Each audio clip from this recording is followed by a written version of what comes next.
Hello everyone, दिखाई दे रहा हूँ क्या मैं? चलिए, अब आपको मैं विजिबल हो चुका होगा, तो देख रहे होंगे आप, मुझे देख पा रहे होंगे। तो hello everyone, welcome to success pride. आप सभी का स्वागत है सक्सेस प्राइड यूट्यूब चैनल पर आपके अपने। तो आज हम जो बात करने वाले हैं, डिजाइन ऑफ कैनाल्स की बात करने वाले हैं। सॉरी फॉर यस्टरडे की कोई वीडियो आपको नहीं मिल पाया। आज मैं यहाँ पर डिजाइन ऑफ कैनाल का वीडियो लेकर के आ रहा हूँ। तो आप सोच रहे होंगे design of canal already chapter का नाम है, डिजाइन ऑफ कैनाल में हम पढ़ने क्या वाले हैं, ठीक है। तो जो डिजाइन ऑफ कैनाल की हम बात करने वाले हैं, तो डिजाइन ऑफ कैनाल में हम पढ़ने वाले हैं अब कैनाल के डिजाइनिंग के लिए कौन कौन से थ्योरी दिए गए हैं और क्या क्या थ्योरी यहां पर एप्लीकेबल हैं। तो अब हम अगर डिजाइन ऑफ कैनाल की बात करते हैं, तो थोड़ा सा इस डिजाइन में हम दो तरीके से टाइप ऑफ कैनाल की बात कर रहे होते हैं। अगर हम बात करें तो दो तरीके से टाइप ऑफ कैनाल की बात कर रहे होते हैं, और वो तरीके कौन कौन से हैं वो हमें यहां पर देखना है, ठीक है। तो अगर हम बात करें फर्स्टली और सेकेंडली, तो दो तरीके के कैनाल यहां पर बेसिकली डिफाइन किए गए हैं। एक हमारा डिफाइन किया गया है अनलाइंड कैनाल, अनलाइंड कैनाल, और एक हमारा डिफाइन किया गया है lined canal, unlined canal and lined canal. अगर हम बात करते हैं अनलाइंड एंड लाइंड कैनाल, तो ये कैनाल होते क्या हैं, ये हमें बात समझने की यहां पर जरूरत होती है, ठीक है। तो अगर हम बात करें तो unlined canal and lined canal होते क्या हैं, इस चीज को थोड़ा सा हम समझते हैं। अगर हम लाइंड कैनाल की बात कर रहे होते हैं, ठीक है, अगर हम लाइंड कैनाल की बात कर रहे होते हैं, तो जैसा कि हमने बात की हुई थी, ये हमारी कैनाल है, और इस कैनाल की जो बाउंड्री है, बाउंड्री का मतलब साइड स्लोप और बाउंड्री का मतलब है बेड, बाउंड्री का मतलब है साइड स्लोप एंड बेड, ये सारे पोर्शंस किसी ना किसी ऐसे मटेरियल के द्वारा जो कि इरोड नहीं किया जा सकता है आसानी से, किसी ऐसे मटेरियल के द्वारा बना दिया जाए जिसको इरोड नहीं किया जा सकता है आसानी से, वैसे हम कैनाल को क्या बोलेंगे, रिजिड सॉरी लाइंड कैनाल। और लाइंड कैनाल की जब हम बात कर रहे हैं, तो देखिएगा, जब हमने इस मटेरियल को लाइंड कर दिया, मतलब कंक्रीटिंग कर दी साइड बाय साइड, तो ये आसानी से इरोड नहीं हो सकता है, इरोड नहीं हो सकता। बाउंड्री कैसी हो गई है, रिजिड, बाउंड्री कैसी हो गई, रिजिड, स्ट्रॉन्ग बाउंड्री हो गई है। तो कई बार इसका दूसरा नाम भी बोला जाता है rigid boundary canal, rigid boundary canal. तो रिजिड बाउंड्री कैनाल भी इसको बोला जाता है। लाइंड कैनाल के साथ साथ इसका दूसरा नाम जो है वो है रिजिड बाउंड्री कैनाल।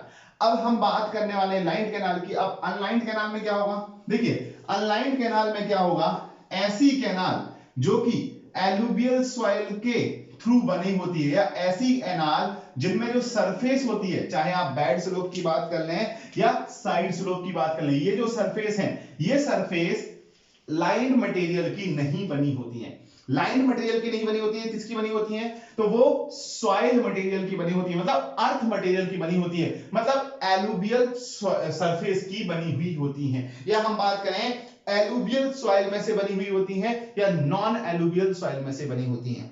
अब ये एलुवियल सॉइल और नॉन एलुवियल सॉइल, तो आपने सॉइल मैकेनिक्स के अंदर पढ़ा होगा। एलुवियल सॉइल वो सॉइल है जिसमें सैंड, सिल्ट एंड क्ले के पार्टिकल पाए जाते हैं, ठीक है। और नॉन एलुवियल ऐसा सॉइल है जिसको स्ट्रॉन्ग मटेरियल यानी कोर्स एग्रीगेट, जिसे हम बात करें बोल्डर्स वगैरह ऐसी चीजें पाई जाती हैं, यानी रॉक मटेरियल या पूरा अर्थ सरफेस इस तरीके का पाया जाता है। तो अगर हम बात करें, जो अनलाइंड कैनाल है, दो तरीके से पास हो सकता है, दो तरीके से पास हो सकता है। जब हम बात करें अनलाइंड कैनाल का, कहते हैं जब जब side slope and bed, side slope and bed made of earth material. अब अर्थ मटेरियल में कुछ भी काउंट हो जाता है, ठीक है। और हम जब बात करें कि लाइंड कैनाल कब कहते हैं, when side slope and bed are made of strong material which cannot be eroded easily, are made of strong material which cannot be eroded easily, उस मटेरियल के बने होते हैं, तो हम लाइंड कैनाल बोलते हैं, ठीक है। अनलाइंड कैनाल की बात करें तो एक तो हमारा सॉइल सरफेस से पास होता है, तो उसको बोला जाता है एलुवियल कैनाल। क्या बोला जाता है, एलुवियल कैनाल। दूसरा जो हमारा पास होता है, वो पास होता है अर्थ सरफेस से, यानी रॉक इस तरीके के मटेरियल से, तो उसको बोला जाता है नॉन एलुवियल कैनाल, ठीक है। एक हमारा बोला जाता है एलुवियल कैनाल, और एक हमारा क्या बोला जाता है, नॉन एलुवियल कैनाल, ठीक है। अब देखो एलुवियल कैनाल की अगर हम बात करें तो हम बात करें it passing through alluvial soil strata. Alluvial soil strata, alluvial soil strata से जो पास हो रहा है उसको हम क्या बोलेंगे? Alluvial canal. तो हम बात करते हैं passing through non alluvial soil strata, non alluvial strata, ठीक है। और अगर हम नॉन एलुवियल स्ट्रेटा की बात करें तो एग्जांपल क्या होगा? रॉक से, ठीक है, कोर्स एग्रीगेट से होकर के ईटीसी। और यहां पर अगर हम बात करें तो एग्जांपल किससे पास होकर के बात हो रहा है? लोम सॉइल, ठीक है, सिल्ट एंड क्ले सॉइल, या और हम लिख सकते हैं एलुवियल सॉइल, ठीक है। जनरली इन सॉइल से पास होने वाला क्या कहलाता है? Alluvial soil. और यहां जो होता है वो रॉक स्ट्रेटा या कोर्स एग्रीगेट से पास होने वाला क्या कहा जाएगा? Non alluvial. तो देखो ध्यान रखना, अगर ये एलुवियल सॉइल से है मतलब समझना एक ग्राउंड है, प्ले ग्राउंड है, वहां तुमने अपना जो भी इंस्ट्रूमेंट लाए उससे तुमने खुदाई करना शुरू की, एक्सकेवेशन स्टार्ट किया। When you start the excavations the soil is excavated from that places and a drain is constructed. मतलब तुमने सॉइल निकाला तो वहां पर एक ड्रेन्स बन गया और उसको क्या कह दिया? कैनाल। अगर कैनाल कह दिया तो उससे अगर तुम बात कर रहे हो पानी तेजी से बहा दोगे तो वहां पर जो मटेरियल है सॉइल का वो इरोड होना स्टार्ट हो जाएगा। तो जब भी यहां से देखो अगर इरोजन होना स्टार्ट हुआ, अगर हम बात कर रहे हैं एक सॉइल में इरोजन होना स्टार्ट हुआ तो ये सरफेस कुछ इस तरीके से नीचे आ गई या नहीं? इरोजन होना स्टार्ट हुआ, इतना मटेरियल इरोड हो गया तो सरफेस कुछ नीचे आ गई या नहीं? तो इस तरीके से क्या हो गया? ये फिनोमेना क्या कहा? स्कोरिंग। क्या कहा गया? Scoring. Erosion of soil material, erosion of soil material जब हमारी वेलोसिटी बहुत ज्यादा होगी, एक पर्टिकुलर अमाउंट से ज्यादा होगी तो वहां पर सॉइल मटेरियल इरोड होना स्टार्ट होगा और स्टार्ट होगा तो उसको क्या बोलेंगे? Scoring problem. क्या बोलते हैं? स्कोरिंग। कई जगह स्कोर बोला जाता है, ठीक है, तो स्कोरिंग प्रॉब्लम बोला जाता है। या फिर दूसरा कंडीशन हो सकती है क्या? वेलोसिटी बहुत स्लो है और मान लीजिए यहां पर जो वाटर है उस वाटर में ऑलरेडी बहुत सारे पार्टिकल थे, छोटे छोटे, ऑलरेडी बहुत सारे छोटे छोटे पार्टिकल थे किसके? सिल्ट वगैरह के, जो कि सस्पेंशन में बने हुए थे। अगर वेलोसिटी बहुत कम हुई तो कम होने के कारण ये पार्टिकल कुछ ना कुछ सेटल हो जाएंगे, यानी इस तरीके से ये पार्टिकल यहां पर क्या हो गए? सेटल। ये पार्टिकल क्या हो गई? सेटलिंग हो गई। ये क्या हो गई? Settling of particle. अगर सेटलिंग ऑफ पार्टिकल हुआ तो इस फिनोमेना को बोला जाता है सिल्टिंग। क्या हो जाता है? सिल्टिंग। और ये क्या हो गया है? Erosion of particle. देखो ये पूरा अलग है, अलग से समझा रहा हूं बस। इरोजन ऑफ पार्टिकल्स, किसका? सॉइल पार्टिकल्स का इरोजन हुआ है। तो इरोजन ऑफ पार्टिकल हुआ है यहां पर, और यहां पर सेटलिंग ऑफ पार्टिकल। तो जब भी सेटलिंग ऑफ पार्टिकल्स हो रहा है तो उसको क्या बोलेंगे? सिल्टिंग। और जब भी हमारा इरोजन ऑफ पार्टिकल हो रहा है उसको क्या बोलेंगे? स्कोरिंग। तो बताओ, अगर हम बात करते हैं एलुवियल सॉइल में तो सिल्टिंग और स्कोरिंग की प्रॉब्लम हो सकती है, लेकिन क्या रॉक मटेरियल में सिल्टिंग और स्कोरिंग की प्रॉब्लम होगी? नहीं होगी। तो ये पॉइंट ध्यान रखिएगा, silting and scoring may occur, इन दोनों में से कोई एक फिनोमेना हो सकता है। जबकि यहां पर अगर हम बात करें तो अगर हम बात करें no silting and no scoring, no silting and no scoring, scoring and silting की प्रॉब्लम ना के बराबर होगी तो हम उसको निग्लेक्ट करेंगे या अवॉइड करेंगे। तो जनरली अगर हम एलुवियल कैनाल जो बनाते हैं for it is alluvial canal, alluvial canal जब भी हम बात करते हैं किस तरीके के इरिगेशन स्कीम के लिए हम एलुवियल कैनाल को प्रेफर करेंगे, किस तरीके की इरिगेशन स्कीम के लिए हम एलुवियल कैनाल को प्रेफर करते हैं, तो ध्यान रखिएगा generally for diversion irrigation. Diversion irrigation मतलब आपको जनरली क्या करना है? रिवर से पानी को डाइवर्ट करना है तो हम क्या यूज करेंगे? Alluvial canal. और अगर हम बात करें फॉर स्टोरेज इरिगेशन, तो स्टोरेज इरिगेशन के लिए हम क्या जनरली प्रेफर करते हैं? यहां पर स्टोरेज इरिगेशन के लिए हम नॉन एलुवियल कैनाल को प्रेफर कर रहे होते हैं। तो अब कितने तरह के कैनाल होगी? मेनली हमने डिफरेंट तरीके से उनके फंक्शंस के बेसिस पे पढ़े हुए थे, उनके अलाइनमेंट के बेसिस पे पढ़े हुए थे, वो हमने कैनाल के टाइप पढ़े हुए थे, क्लासिफिकेशंस पढ़े हुए थे। अब उन्हीं कैनाल को ब्रॉडली अगर हम डिजाइन करते हैं तो तीन तरीके से कर सकते हैं, ब्रॉडली दो तरीके से, अनलाइंड और लाइंड।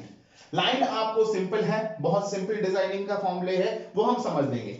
लेकिन एलुवियल एंड नॉन एलुवियल में जो एलुवियल कैनाल है इसको डिजाइन करने के लिए कोई भी थ्योरी एग्जैक्ट नहीं है, तो कुछ हाइपोथेटिकल कॉन्सेप्ट या हाइपोथेटिकल थ्योरीज यहां पर दी गई हैं जिनको हम बोलते हैं कैनेडीज एंड लेसीज की theory.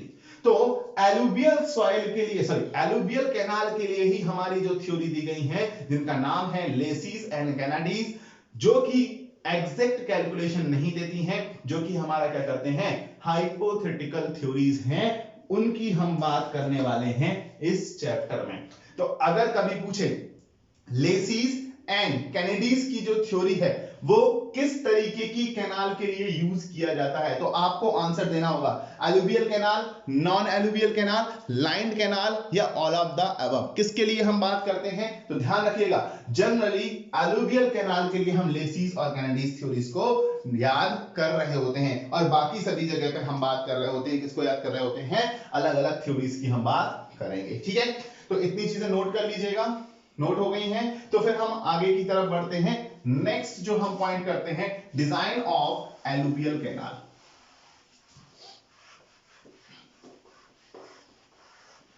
Design of alluvial canal, अब हम पढ़ेंगे जो डिजाइन पढ़ेंगे वो एलुवियल कैनाल की पढ़ेंगे।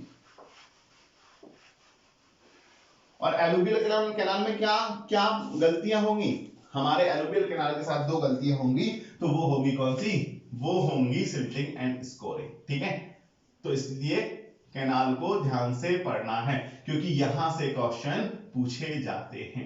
तो नेक्स्ट पॉइंट जो हमारा है वो है डिजाइन ऑफ एलुवियल कैनाल। ठीक है, अब एलुवियल कैनाल बनाए कहां, हमने बात की एलुवियल कैनाल ऐसी जगह पे बनाई जाएगी जहां पर हमारा डायरेक्टली डाइवर्जन के थ्रू क्या हो रहा है, हमारा डाइवर्जन के थ्रू हमारा इरिगेशन हो रहा है।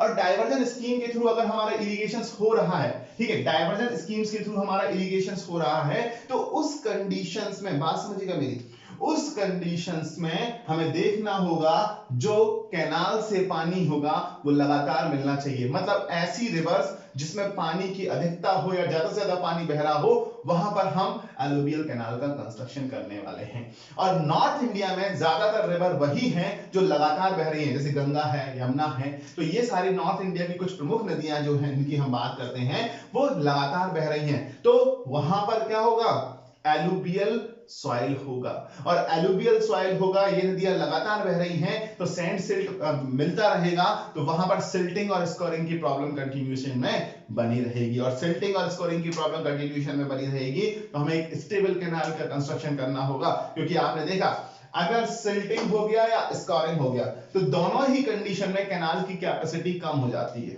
दोनों ही कंडीशन में कैनाल की कैपेसिटी क्या होगा, अगर मान लीजिए स्कोरिंग हो गया, स्कोरिंग हो गया, इरोजन हो गया, तो हम क्या बोल रहे हैं, जो हेड है, जिस हेड पे हमारा पानी फ्लो हो रहा था वो पोटेंशियल हेड डिक्रीज हो जाएगा, और अगर पोटेंशियल हेड डिक्रीज हुआ तो उस कंडीशन में डिस्चार्ज कम हो जाएगा और कैपेसिटी कम हो गई। ठीक है, अगर सिल्टिंग हुई तो सिल्टिंग होने की कंडीशन में जो एरिया ऑफ फ्लो है वो एरिया ऑफ फ्लो कम हो जाएगा, और जब एरिया ऑफ फ्लो कम होगा तो फिर से डिस्चार्ज कैपेसिटी कम हो जाएगी। इसलिए डिजाइन ऑफ एलुवियल कैनाल को कुछ हाइपोथेटिकल कांसेप्ट्स के थ्रू हमने समझा हुआ है, और वो कांसेप्ट हम समझने की बात करते हैं कि वो हमारे कांसेप्ट क्या है। ठीक है, वो कांसेप्ट हम बात करते हैं क्या है। ठीक है, चलो तो इसके बारे में देखते हैं। In North India,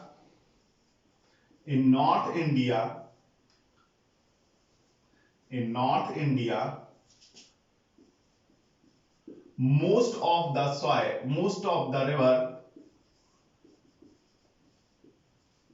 flow through rivers, flow through alluvial soil, hence having silt and sand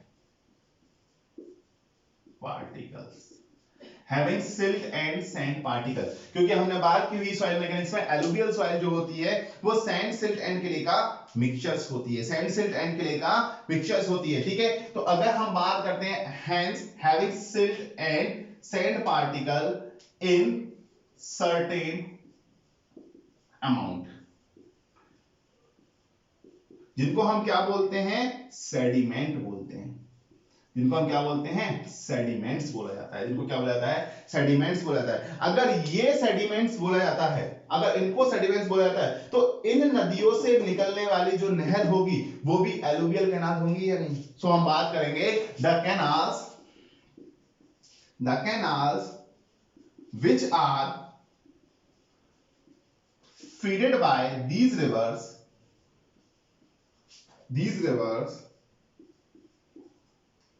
also have these sediments in suspension। In suspension का मतलब क्या है, पहले बात समझना। इन सस्पेंशन का मतलब है कि ये जो कैनाल है, ये जो कैनाल है वो कुछ ना कुछ यहां पर सस्पेंशन में, मतलब पानी के साथ, जैसे हम बात कर रहे हैं कि एक पानी की बोतल लीजिएगा या एक जग लीजिएगा, ठीक है, जग में 1 चम्मच चीनी डालिएगा, अब इसको घोलिएगा तो क्या देखते हैं, कुछ समय के लिए चीनी के पार्टिकल पानी के साथ ऊपर तैरते हुए दिखाई देते हैं, तो ये कहे जाएंगे सस्पेंशन में। तो हम बात करते हैं जो सिल्ट पार्टिकल है, इतना ज्यादा टर्बुलेंस भी हो सकता है या पानी किसी भी तरीके से बह सकता है वहां पर, तो वहां पर इन सस्पेंशन, ये जो सेडिमेंट्स रहेंगे कैनाल में वो कैसे रहेंगे, वो सस्पेंशंस में आने वाले हैं, ठीक है। तो अगर हम बात कर रहे हैं सस्पेंशंस में रहने वाले हैं, ठीक है। तो अगर हम बात कर रहे हैं कि ये पार्टिकल कैसे होने वाले हैं, सस्पेंशन में, तो सस्पेंशन में होने का 2 कारण हो सकते हैं, ठीक है। तो अगर हम बात करें ये पार्टिकल सस्पेंशन में है तो कहीं ना कहीं कैनाल की कैपेसिटी को अफेक्ट करेंगे। हेंस अगर हम बात करते हैं no mathematical solution, mathematical solution is given to design these canals, but some hypothetical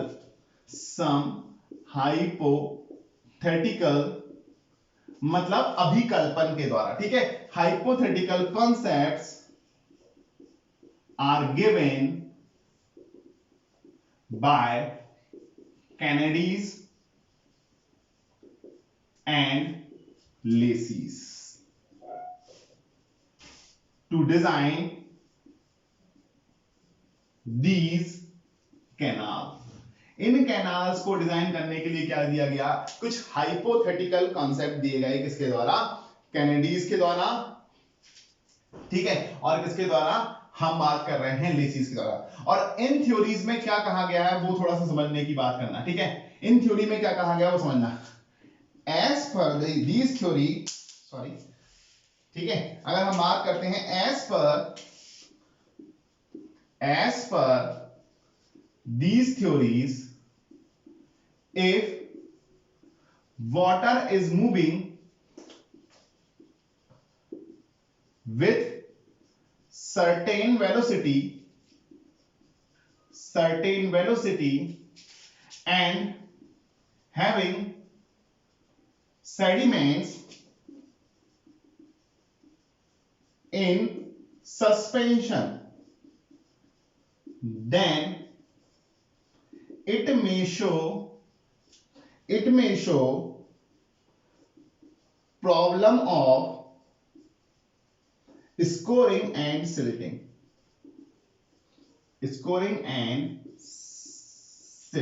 अब ये क्या बोलना चाह रहे हैं इसको समझना, बस इस पॉइंट को तुमने समझ लिया तो थ्योरीज के 30% पार्ट को तुमने समझ लिया, ठीक है। अगर हम बात कर ले, इस पार्ट को तुमने समझ लिया, इस पॉइंट को जो समझ लिया, ये इंपॉर्टेंट पॉइंट है यहां पर, अगर इस पॉइंट को समझ लिया तो यहां पर 30% थ्योरी का पार्ट समझ लिया, ठीक है। अब देखना, अगर हम बात करते हैं यहां पर कि मान लीजिए एक पानी है, ठीक है, और पानी में अगर हम बात कर रहे हैं यहां पर कुछ पार्टिकल हैं, ये पार्टिकल है, अगर ये पार्टिकल हैं और ये पार्टिकल पूरे के पूरे यहां सस्पेंशन में हैं और पानी की वेलोसिटी है v, ठीक है, v वेलोसिटी से, तो हो सकता है कि यहां सिल्टिंग एंड स्कोरिंग की प्रॉब्लम हो जाए। कब? जब अगर वेलोसिटी v1 v से कम हो जाती है, मतलब एक पर्टिकुलर वेलोसिटी से कम हो जाती है, तो यहां पर प्रॉब्लम किसकी आएगी? सिल्टिंग की, क्योंकि नदी का वेग बहुत कम हो गया है और उसके साथ जो पार्टिकल चल रहे थे उतने लोड को आगे की ओर नहीं ले जा पा रहा है, और आगे की ओर नहीं ले जा पा रहा है तो कुछ पार्टिकल को वहीं छोड़ देगा और कुछ पार्टिकल को लेकर के आगे बढ़ेगा। जो पार्टिकल को यहां छोड़ेगा वो यहीं पर नीचे के नीचे सेटल होना स्टार्ट कर देंगे, यानी और नीचे सेटल होना स्टार्ट कर देंगे तो क्या होने लगेगा? सिल्टिंग होने लगेगा। और यदि हमने बात की कि अगर जो v2 वेलोसिटी हो गई और जो कि v से ज्यादा हो गई, जो कि v2 वेलोसिटी हो गई v से ज्यादा, और v2 वेलोसिटी अगर v से ज्यादा हो गई है तो बात समझना, अब इसके पास वेग बहुत ज्यादा आ गया है, मतलब वेलोसिटी बहुत ज्यादा है, और अगर वेलोसिटी बहुत ज्यादा है और जितने पार्टिकल को कैरी किया है उससे ज्यादा भी ये लेके जा सकता है, उससे ज्यादा भी क्या कर सकता है? ये लेके जा सकता है। और अगर उससे ज्यादा लेकर के जा सकता है तो उससे ज्यादा ले जाने के लिए वो क्या करेगा? साइड से या फिर बेड से, जो बेड स्लोप है या साइड स्लोप है, इनसे मटेरियल को एक्सट्रैक्ट करने की कोशिश करेगा, और इनसे मटेरियल को एक्सट्रैक्ट करने की कोशिश करेगा, मतलब क्या करने की कोशिश करेगा? इरोजन। और इरोजन करने का मतलब क्या है? स्कोरिंग होना स्टार्ट हो जाएगा।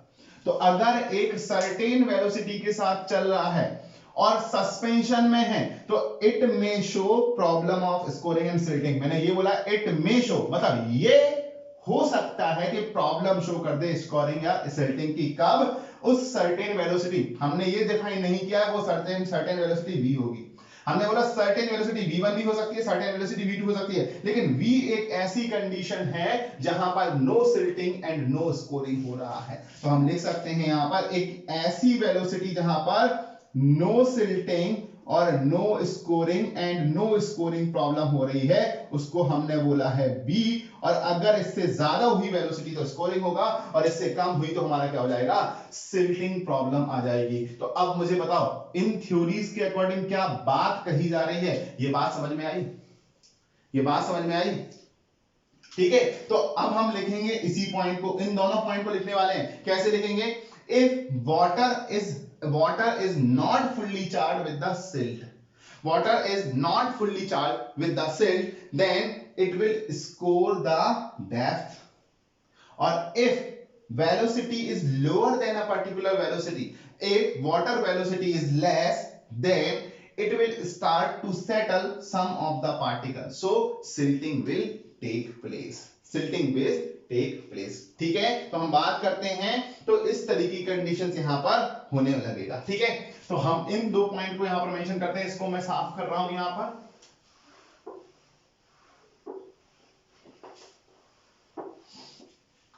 तो इन दो पॉइंट को लिख रहा हूं, if water is not fully charged with silt, then it will start to score the bed and side slope of canal until it is fully charged, it is fully charged। Fully charge का मतलब क्या है, ये बात समझ में? Fully charge का मतलब जब तक इतने पार्टिकल सस्पेंशन में ना ले ले जितने वो लेकर के जा सकता है, तो हम बात करेंगे फुल्ली चार्ज नहीं हो जाता। जब तक हम क्या बोलेंगे? जब तक वो क्या करता रहेगा? स्कोरिंग करता रहेगा। ठीक है, और next point, if velocity is less than silting may take place, then silting may take place, and if velocity is high, then scoring may take place. तब क्या हो सकता है, स्कोरिंग में टेक प्लेस। और अगर हम बात करें स्कोरिंग में, तो ये कहां से स्कोरिंग होगी, तो ध्यान रखना, side slope and bed slope से। स्कोरिंग कहां से होगी, side slope and bed slope. और सिल्टिंग भी कहां पर होगी, side slope and bed slope पर ही आपकी क्या होने वाली है, सिल्टिंग होने वाली है। ठीक है, तो अगर हम बात करें, ठीक है, तो अगर हम बात करें तो इन दोनों कंडीशंस में कुछ ना कुछ हमारे पास लॉसेस होंगे, और लॉसेस के कारण क्या होगा, हमारा जो भी कैपेसिटी है वो कम हो जाएगी। तो ये पॉइंट मैं आपको आगे लिखवा दूंगा कि सिल्टिंग के कारण या स्कोरिंग के कारण किस तरीके से चेंजेस हो रहे हैं, वो चीजें मैं अभी फिर से डिस्कस करूंगा, वो सारी चीजें फिर से बताऊंगा। तो हम लिखेंगे this silting and scoring in the canal may lead to the reduce in design discharge capacity of canal।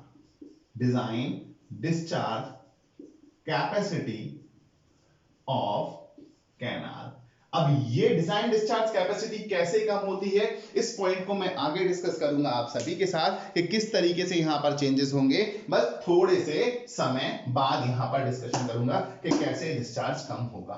ठीक है, अभी इतनी बातें समझ में आई कि डिजाइन ऑफ एलुवियल कैनाल क्या होता है, डिजाइन ऑफ एलुवियल कैनाल को हमें किस किस थ्योरी से करना है, और उन थ्योरी की जो बिगेस्ट प्रॉब्लम है वो है सिल्टिंग या फिर स्कोरिंग। और सिल्टिंग और स्कोरिंग को देख करके हमें बात करना है कि किस तरीके की बात की जा रही है। अब यहां पर कुछ इंपॉर्टेंट पॉइंट्स आ जाते हैं। ठीक है, कुछ टर्मिनोलॉजी होती है, जैसे एक कैनाल को स्टेबल कैनाल बोला गया है। अगर वेलोसिटी v है और no silting and no scoring show कर रहा है, तो उस कैनाल को बोला गया है स्टेबल कैनाल या रिजाइन कैनाल। ठीक है, स्टेबल कैनाल या रिजाइन कैनाल। रिजाइन कैनाल का मतलब ऐसा कैनाल होता है जिसके डायमेंशन में चेंजेस नेग्लिजिबल हो। डायमेंशन में चेंजेस कहां हो, ठीक है, वो नेग्लिजिबल हो।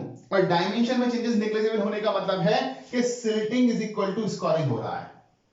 अगर सिल्टिंग भी हो रहा है एक चैनल में और स्कोरिंग भी हो रहा है, और सिल्टिंग होने का अमाउंट स्कोरिंग होने के अमाउंट के बराबर, मतलब 50 पार्टिकल इरोड हुए और 50 पार्टिकल सेटल हो गए साइमल्टेनियसली, 50 पार्टिकल इरोड हुए, 50 पार्टिकल सेटल हो गए, तो silting is equal to scoring. तो ऐसे कैनाल को नाम दिया गया है रिजाइन कैनाल। ऐसे कैनाल को नाम क्या दिया गया है, रिजाइन कैनाल। ठीक है, तो अगर हम बात करते हैं कि हमें जो कैनाल बनाना है, या तो वो स्टेबल कैनाल बनाना है या फिर कैसा बनाना है, रिजाइन कैनाल बनाना है। और रिजाइन कैनाल का मतलब होता है silting is equal to scoring, मतलब सिल्टिंग एंड स्कोरिंग ऑपरेशन किसमें, इक्विलिब्रियम कंडीशन में।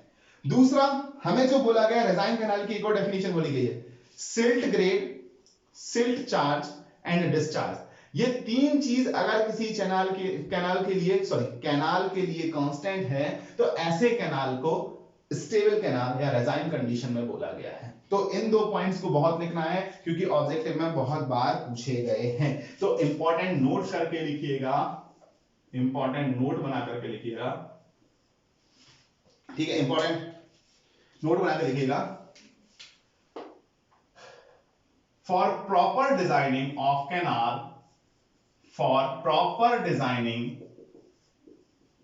of canal, there should be no silting and no scoring. There should be no silting and no scoring. ठीक है, and these canals are said to be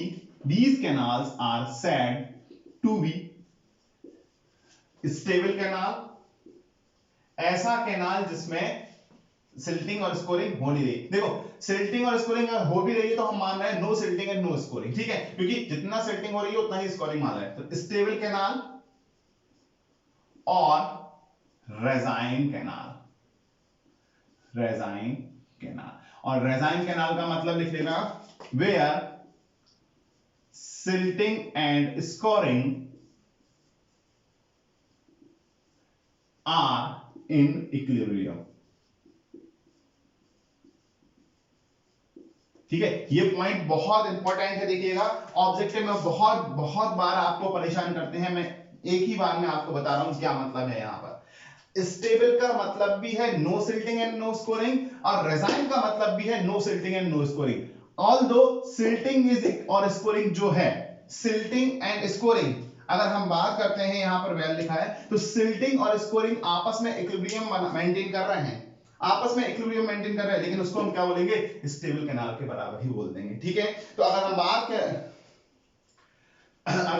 कर रहे हैं यहां पर कि अगर हम बात कर रहे हैं यहां पर रेजाइन कंडीशंस की बात करना है, तो ऐसा canal, a canal for which silt grade comma silt charge and discharge are constant comma these canals are said to be in regime condition. तो देखो रेजाइन कैनाल अलग है, ध्यान रखना, रेजाइन कंडीशंस अलग है। रेजाइन कंडीशन के लिए क्या है, silt grade, silt charge and discharge are constant. अब समझना, ये बहुत बड़े पॉइंट है, बहुत तुम्हें डिफिकल्टी देंगे। क्या है, देखो सिल्ट ग्रेड का मतलब क्या है, सिल्ट के पार्टिकल का साइज। सिल्ट ग्रेड का मतलब क्या है, सिल्ट के पार्टिकल का साइज। मान लीजिए दो तरीके के पार्टिकल हैं यहां पर, कुछ बड़े हैं कुछ छोटे हैं, और अगर हम बात करें सिल्ट ग्रेड, तो सिल्ट ग्रेड का मतलब है कि जो ये पार्टिकल मिल रहे हैं एक कैनाल के एक पर्टिकुलर स्ट्रेच में, वो पार्टिकल सेम साइज के मिल रहे हैं। तो इस कैनाल के लिए एक पर्टिकुलर स्ट्रेच में सिल्ट ग्रेड क्या हो गया, कांस्टेंट। अगर हम बात कर रहे हैं कि थोड़ी दूर आने पे कुछ और पार्टिकल, थोड़ी दूर आने पे कुछ और पार्टिकल, थोड़ी दूर कुछ आने पे कुछ और साइज के पार्टिकल, और कुछ साइज के पार्टिकल, अलग अलग साइज के पार्टिकल मिलेंगे, तो हम बोलेंगे सिल्ट ग्रेड क्या हो गया, चेंज हो गया। क्योंकि यहां पर छोटे साइज के पार्टिकल थे, वेलोसिटी बड़ी, थोड़े बड़े साइज के आए, फिर वेलोसिटी बड़ी, कुछ अब तुम बोल रहे सर ये साइज कैसे डिफाइन किया आपने, तो बेटा मुझे एक बात बताना, क्या तुमने स्टोक्स का लॉ पढ़ा है? स्टोक्स का लॉ क्या बोलता है, settling velocity is directly proportional to D square, बोलता है यानी settling velocity is directly proportional to D square. और फ्लो जितना ज्यादा तेज होगा उतने बड़े साइज के पार्टिकल लेकर के आएगा या नहीं, उतने बड़े साइज के पार्टिकल लेकर के आएगा। तो अगर हम बात कर रहे हैं कि सेटलिंग वेलोसिटी को कांस्टेंट रखना है, तो सिल्ट का जो पार्टिकल होगा वो कांस्टेंट होना चाहिए, क्योंकि रेजाइन कंडीशन का मतलब क्या है, सिल्टिंग एंड स्कोरिंग का इक्विलिब्रियम कंडीशन। और कब मेंटेन होगा, जब सिल्ट ग्रेड मेंटेन होगा, और सिल्ट ग्रेड मतलब सिल्ट साइज मेंटेन होगा, और सिल्ट साइज मेंटेन करना है तो सेटलिंग वेलोसिटी मेंटेन होना ही चाहिए, क्योंकि अगर सेटलिंग वेलोसिटी मेंटेन नहीं हुई, कहीं सेटलिंग वेलोसिटी ज्यादा कहीं कम मिली, तो कुछ पार्टिकल जल्दी सेटल हो जाएंगे, कुछ पार्टिकल लेट सेटल होंगे, और ये कंडीशन मेंटेन नहीं हो पाएगी। तो ये बात बताओ कि सिल्ट ग्रेड कांस्टेंट होने का मतलब क्या है, ये बात तुमको समझ में आई? आई होप कि पूरी तरीके से क्लियर हो गया सिल्ट ग्रेड क्यों कांस्टेंट किया गया है। आगे बात, ठीक है। अब सिल्ट चार्ज पे चलते हैं। सिल्ट चार्ज का मतलब है पर्टिकुलर एक जगह पर सिल्ट का अमाउंट। तो सिल्ट चार्ज का मतलब है सिल्ट का अमाउंट। अगर तुम्हें समझ में नहीं आ रहा है तो साइड में लिख लो, सिल्ट ग्रेड मतलब सिल्ट के साइज, पार्टिकल का साइज। सिल्ट चार्ज मतलब क्या होता है, सिल्ट का अमाउंट, सिल्ट का अमाउंट। तो यहां पर भी सिल्ट का अमाउंट सेम है, यहां पर भी सिल्ट का अमाउंट सेम है, यहां पर भी सिल्ट का अमाउंट सेम। अगर मान लो यहां से यहां आने पर सिल्ट का अमाउंट चेंज हो गया, तो बताओ स्कोरिंग ज्यादा हो गई या नहीं? अगर ज्यादा हो गया अमाउंट तो स्कोरिंग ज्यादा हो गई, और अगर अमाउंट कम हो गया तो सिल्टिंग ज्यादा हो गई या नहीं? मतलब पार्टिकल कुछ बैठ गए, अमाउंट कम हो गया तो सिल्टिंग। तो बताओ सिल्ट चार्ज अगर कांस्टेंट नहीं हुआ तो क्या रेजाइन कंडीशन हुई, silting is equal to scoring हो पाएगा? नहीं हो पाएगा। तो सिल्ट चार्ज भी क्या कर दिया हमने, कांस्टेंट। सिल्ट ग्रेड कांस्टेंट कर दिया बच्चा, और सिल्ट चार्ज कांस्टेंट कर दिया। बिल्कुल बात क्लियर हुई? देखो एक एक पॉइंट क्लियर कर रहा हूं, एक एक पॉइंट क्लियर करना है, क्योंकि आगे तुम समझ नहीं पाते हो। लेसी स्टोरी कई लोगों ने पढ़ी होगी, मैं बात कर रहा हूं, अभी तुम्हें समझ में नहीं आएगा।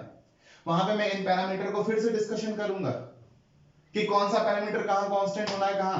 तुम यही घूमते रहते सर, सिल्ट ग्रेड और सिल्ट चार्ज और सिल्ट डिस्चार्ज। तो मैं डिस्चार्ज की बात इसलिए बोल रहा हूं क्योंकि डिस्चार्ज इक्वल टू क्या होता है, cross section area into velocity. और अगर डिस्चार्ज कांस्टेंट है तो लगभग एरिया भी कांस्टेंट होगा, और अगर एरिया कांस्टेंट है तो वेलोसिटी कांस्टेंट है, और वेलोसिटी कांस्टेंट है तो सिल्टिंग और स्कोरिंग हो सकती है क्या? नहीं, जितनी सिल्टिंग उतना ही स्कोरिंग। ये कंडीशन, इक्विलिब्रियम कंडीशन फिर से मेंटेन हो गई या नहीं? तो देखो ये जो एनालिसिस है ना, ये जो एनालिसिस है, ये एनालिसिस किया गया है, नॉट मेरे द्वारा। मैं तो बात कर रहा हूं कि मैंने तो ये चीजें पढ़ी हुई थी, मुझे समझ में नहीं आया था क्या है, इन्हीं चीजों को डिस्कशन करके मैंने ये एनालिसिस किया हुआ है कि कुछ इस तरीके की कंडीशन अगर होगी तो ये हमारी कंडीशन रेजाइन कंडीशन में काउंट हो जाएगी। आ रही है बात? तो आपको भी एक एक वर्ड पकड़ करके समझोगे, चीजें बहुत क्लियर हो जाएंगी, वरना रटते रहोगे कि रेजाइन कैनाल कौन सा है, स्टेबल कैनाल कौन सा है, अनस्टेबल कैनाल कौन सा है। तो ये दो बहुत ही ज्यादा इंपॉर्टेंट पॉइंट है जो कि कैनाल की डिजाइनिंग में बार बार आपको काम आने वाले हैं, बिल्कुल आंखों में बसा लेना। ये दो पॉइंट बहुत इंपॉर्टेंट है, ठीक है? ये दो पॉइंट जो हम बात कर रहे हैं बहुत इंपॉर्टेंट, चाहे कैनेडीज थ्योरी पढ़ेंगे चाहे लेसिस थ्योरी पढ़ेंगे, इन शॉर्ट एलुवियल कैनाल के लिए बहुत इंपॉर्टेंट पॉइंट्स माने गए, ठीक है? जिसको नोट कर लीजिए इंपॉर्टेंट पॉइंट्स को। आगे बढ़े, और आई होप कि अब पूरा क्लियर होगा। सिल्ट ग्रेड का मतलब होगा सिल्ट के साइज से, सिल्ट चार्ज का मतलब सिल्ट के अमाउंट से, कितना अमाउंट है, और डिस्चार्ज का मतलब होगा उसकी वेलोसिटी से। चलिए अब आगे बढ़ते हैं, ठीक है? तो एलुवियल कैनाल की डिजाइन की बात की आपने, तो अभी तो एलुवियल कैनाल की ही बात की, अभी तो कैनेडीज और लेसिस पे आए नहीं। तो हमने एक थर्ड पॉइंट या फोर्थ पॉइंट लिखा हुआ था कि इनकी जो डिजाइनिंग है वो हाइपोथेटिकल कांसेप्ट पे बेस्ड है। क्यों? क्योंकि मैथमेटिकल ऑपरेशंस कोई है नहीं है। अब देखिएगा, सिल्टिंग भी हो रही है, स्कोरिंग भी हो रही है, तो दोनों फिनोमेना को लेकर के आप प्रॉपर्ली उसकी डिजाइन नहीं कर सकते हैं, इसलिए वहां पर कुछ हाइपोथेटिकल कॉन्सेप्ट, अभिकल्पन संरचनाएं ली गई हैं, और उन अभिकल्पन संरचनाओं के बेसिस पे हमने दो थ्योरी डिफाइन की जिनका नाम है कैनेडीज एंड लेसिस। एक्चुअली हमने डिफाइन नहीं की, कैनेडी साहब ने और लेसिस साहब ने डिफाइन किए हुए हैं, और उनको हम पढ़ रहे हैं। तो हमारी फर्स्ट थ्योरीज है Kennedy's theory, Kennedy's theory of alluvial canal design, Kennedy's theories of alluvial canal design. अब देखिएगा, एक तो ये क्वेश्चन पूछा जाता है कैनेडीज थे कौन? तो ध्यान रखिएगा, कैनेडीज का जो पूरा नाम था, ठीक है, कैनेडीज का पूरा नाम था, उनका नाम था मिस्टर आर.जी.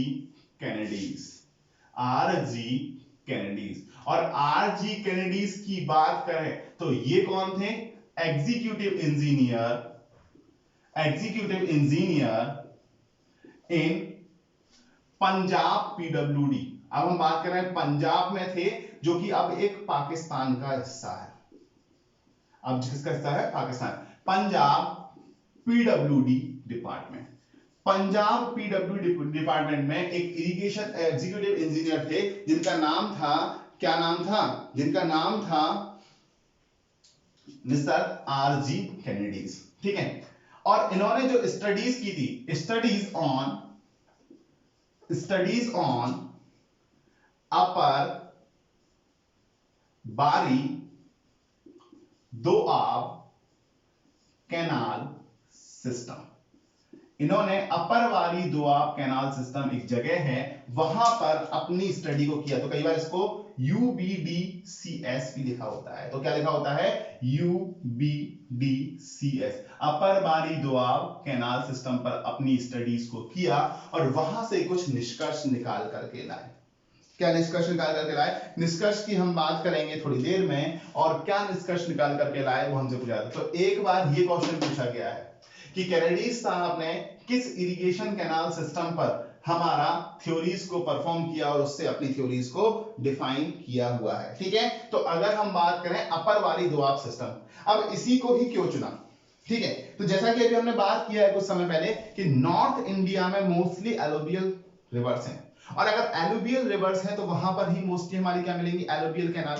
और अगर एलुवियल कैनाल भी हमारी वहीं पर मिल रही है तो वहीं पर सबसे ज्यादा सिल्टिंग और स्कोरिंग की प्रॉब्लम हो सकती है, और सिल्टिंग स्कोरिंग की प्रॉब्लम होगी तो हमने वहीं की एक कैनाल सिस्टम को डिजाइन किया है और उस पर हमने अपनी स्टडी को परफॉर्म किया हुआ है। तो अपर बारी दोआब कैनाल सिस्टम पर अपने परफॉर्म किया, which shows no silting and no scoring problem, जो कि स्कोरिंग और सिल्टिंग की प्रॉब्लम को शो नहीं कर रहा था, इसलिए इन्होंने इस पर्टिकुलर इरिगेशन कैनाल सिस्टम को अपनी स्टडी के लिए चुना। ठीक है, इस पर्टिकुलर इरिगेशन सिस्टम को अपने स्टडीज के लिए। अगर हम बात करें तो इन्होंने क्या देखा, from his study he concluded that sediment particles are in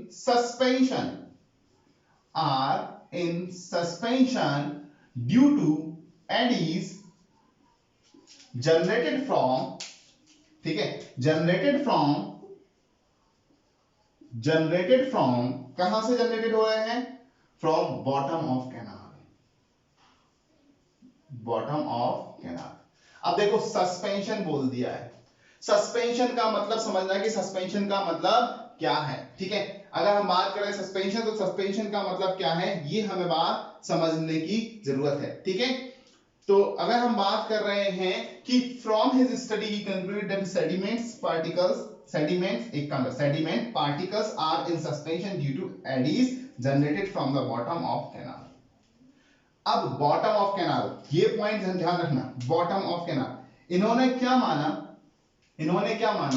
वो चीज समझने की बात समझना। ठीक है, समझना है यार, यहाँ पर बहुत समझने वाली चीजें हैं, ये बहुत अच्छी थ्योरीज है, यहाँ से क्वेश्चन भी पूछे जाते हैं, समझने की बात है। देखो मैंने बोला एक साइड स्लोप है, एक हमारा बेड स्लोप है। ठीक है, तो इन्होंने क्या बोला, बॉटम से कुछ एडीज जनरेट हुआ। एडीज का मतलब है कुछ डिस्टरबेंस। ठीक है, एडीज का मतलब क्या है, कुछ डिस्टरबेंस है। ठीक है, अगर कुछ डिस्टरबेंस है तो एक पार्टिकल यहां पर है। अब ये क्या कर रहा है, एडीज इन पार्टिकल को सस्पेंशन में रखने की कोशिश कर रहा है। देखो पार्टिकल क्या करेंगे, ये पार्टिकल है, पार्टिकल का वेट जो है, वेट ऑफ पार्टिकल कहां लग रहा है, नीचे की ओर लगता है। वेट ऑफ पार्टिकल कहां लग रहा है, नीचे की ओर, जबकि ये एडीज के कारण क्या है, फोर्स ड्यू टू एडीज, जो भी एडीज है वो इसको ऊपर की ओर उठाने की कोशिश कर रहा है। अब जितना फोर्स नीचे का रहेगा वेट का, उतना ही फोर्स ऊपर का रहेगा। तो हम बात कर रहे हैं फोर्सेस आर इन इक्विलिब्रियम, और इन्होंने माना फोर्सेस इक्विलिब्रियम में है, hence particle is in suspension, तो ये जो पॉइंट लिखा है वो पॉइंट समझ में आया कि इन्होंने क्या माना कि जो बॉटम से एडीज जनरेटेड हो रहे हैं, उन्हीं एडीज के कारण जो सेडिमेंट है वो किसमें है, सस्पेंशन में है। और अगर सेडिमेंट्स जो है वो सस्पेंशन में है, ठीक है, वो सेडिमेंट्स जो है वो सस्पेंशन में है, उसका मतलब क्या हुआ, उसका मतलब हुआ कि जो भी सेल्फ सपोर्टिंग पावर हुई किसकी, पार्टिकल की, वो किसके कारण है, एडीज के कारण। और अगर एडीज नहीं होता तो ये अपने वेट के कारण कहां होता, नीचे आ जाता।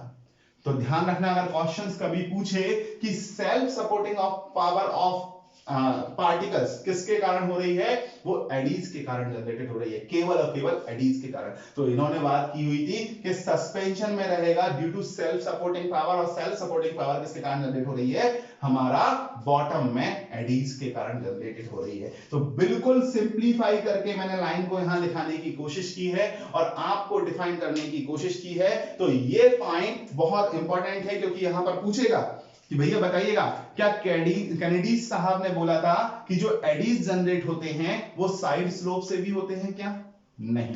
कैनेडी साहब ने इतना बोला था, जो हमारा एडीज जनरेटेड होते हैं, ठीक है, एडीज जनरेटेड होते हैं, वो एडीज केवल बॉटम ऑफ द कैनाल से जनरेटेड होते हैं, मतलब बैड स्लोप से जनरेटेड होते हैं।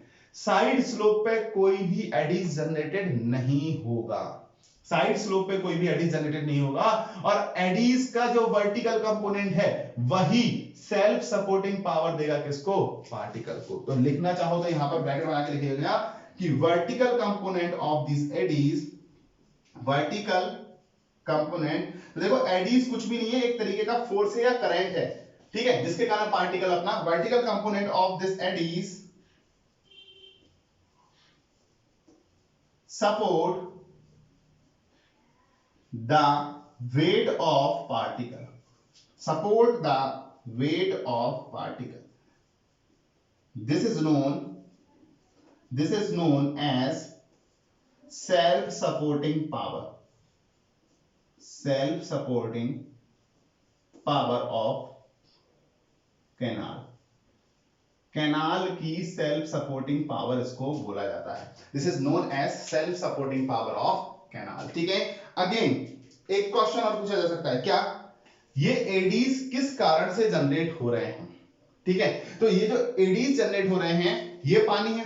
पानी जैसे जैसे हम बात करें, जैसे मान लो ये पानी है, ठीक है, ये सब दिखाई दे रहा है पानी। चलो इस साइड देखो, ये पानी दिखाई दे रहा है, जो ऊपर जो रेड लेयर और ब्लू लेयर है ये पानी है, और नीचे जो है ये जो व्हाइट कलर की लेयर है ये आपकी क्या है, जो सरफेस है उसकी लेयर है। तो अगर ये पानी इस सरफेस पे फ्लो होगा, इन दोनों के बीच फ्रिक्शन आएगा, इन दोनों के बीच क्या आएगा, फ्रिक्शन आएगा। और अगर इन दोनों के बीच इस तरीके देखो ये फ्लो हो रहा, तो इन दोनों के फ्रिक्शन आ रहा, इस फ्रिक्शन के कारण ही एडीज जनरेटेड होते हैं। तो नेक्स्ट पॉइंट लिखना, these eddies are generated, these eddies are generated। देखो यार बहुत ज्यादा लैंग्वेज नहीं लिखवा रहा हूं, लैंग्वेज के लिए आप बुक प्रेफर कर सकते हैं कोई भी, ठीक है। जितनी लैंग्वेज हमारे लिए जरूरी है और जिसको डिस्क्राइब करना है, जिसका डिस्क्रिप्शन रिक्वायर्ड है, वो चीजें मैं आपको यहां पर बताते हुए चल रहा हूं, ठीक है। तो these eddies are generated due to friction between flowing water and bottom surface of canal, bottom surface of canal। Canal की बॉटम सरफेस और फ्लोइंग वाटर के बीच में जो फ्रिक्शन काम कर रहा है, उसके कारण ही हमारा क्या हो रहा है, ये एडीज जनरेट हो रहा है। और इन्हीं एडीज का जो वर्टिकल कंपोनेंट है, वो हमारा पार्टिकल है, उसको सस्पेंशन में रखने के लिए सेल्फ सपोर्टिंग पावर प्रोवाइड कर रहा है, ठीक है। तो अगर हम बात करते हैं, ठीक है, self supporting power of, therefore these eddies are sufficient to keep the particle in suspension, क्योंकि देखो अगर पानी हमेशा फ्लो होता रहेगा तो हमारा, ये बताओ, पानी हमेशा फ्लो होता रहेगा तो एडीज हमेशा जनरेट होते रहेंगे, और एडीज हमेशा जनरेट होते रहेंगे, इसलिए हम बात कर रहे हैं these eddies are sufficient, कि यही एडीज सफिशिएंट माने हैं जो कि पार्टिकल को सस्पेंशन रहेंगे। इसलिए उन्होंने साइड से जो एडीज होंगे उसको कंसीडर ही नहीं किया है, तो अगर एडीज ने जितने भी पार्टिकल हैं उनको सस्पेंशन में रखा है, ना ही उन्हें नीचे आने दे रहे हैं और ना ही नए पार्टिकल को ऊपर जाने दे रहे हैं, तो बताओ नो सिल्टिंग और नो स्कोरिंग प्रॉब्लम हो गई, नो सिल्टिंग और नो स्कोरिंग हो गई एक तरीके से, और नो सिल्टिंग नो स्कोरिंग हो गई, एक स्टेबल चैनल की डिजाइन हो गई, और वही किसमें मिली थी हमें, अपर बारी दोआब कैनाल सिस्टम पर मिल रही थी। तो अपर बारी दोआब कैनाल सिस्टम पर हमें वो मिला हुआ था, और उसी चीज को हमने यहां पर देखा हुआ है। तो क्लियर हुई इतनी बात कि हमने जो बातें अभी तक की हैं वो सारी बात क्लियर हैं। अब हम कैनेडीज थ्योरी की थ्योरी पोर्शन है वो हमने ऑलमोस्ट कंप्लीट कर लिया है। अब हम आगे की तरफ बढ़ते हैं। तो देखिए एक पॉइंट, ये जितने भी पॉइंट लिखे हुए हैं ये पॉइंट बहुत इंपॉर्टेंट है ऑब्जेक्टिव के पर्पस से, वो डायग्राम भी आपका बहुत इंपॉर्टेंट है ऑब्जेक्टिव के पर्पस से, तो हमें ये सारी चीजें ध्यान रखनी है, ठीक है। अब आगे बढ़ते हैं, ठीक है, नेक्स्ट पॉइंट की तरफ बढ़ते हैं। देखो बेटा समझ में आ रहा है, ये बहुत ही कॉम्प्लिकेटेड चीजें हैं जिनके एक एक वर्ड को पकड़ना होता है। देखिए आपने पढ़ा बहुत होगा, आपने समझा भी होगा, मैं नहीं बोलता हूं कि कई लोगों ने नहीं समझा होगा, लेकिन कई लोगों ने बहुत अच्छा समझा भी होगा, लेकिन मैं यहां पर जो प्रेफर करता हूं वहां पर हर एक एक वर्ड को एक्सप्लेन करना प्रेफर करता हूं, क्योंकि थ्योरी में जितना चाहे लिखवा दूं आप कल के दिन भूलेंगे, लेकिन अगर एक्सप्लेनेशन अच्छा है तो शायद आप भूलते कम हैं, ठीक है, चीजें आपको विजुअलाइज हो जाए तो शायद भूलते कम है, ठीक है। तो अगर हम बात करें next point, based on his observations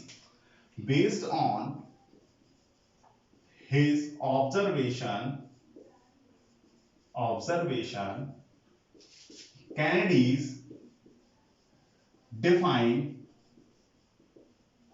a critical velocity critical velocity, no silting and no scoring. No scoring, एक ऐसी वेलोसिटी जिस पर सिल्टिंग और स्कोरिंग जीरो है। ठीक है, अगर हम बात कर रहे हैं एक ऐसी वेलोसिटी डिफाइन की जिन्होंने अपने ऑब्जर्वेशन के बेसिस पर जिसमें सिल्टिंग और स्कोरिंग होगा ही नहीं किसी एक कैनाल के लिए, और वो कैनाल कौन सी है? अपर बारी दोआब कैनाल सिस्टम। ठीक है, which shows no silting and no scoring. A critical velocity v naught, एक मिनट फिर से सेंटेंस फ्रेम कर लूं। Based on his observation Kennedy defines a critical velocity, वो क्रिटिकल वेलोसिटी का मतलब क्या है? No silting and no scoring velocity, v naught which is given as follows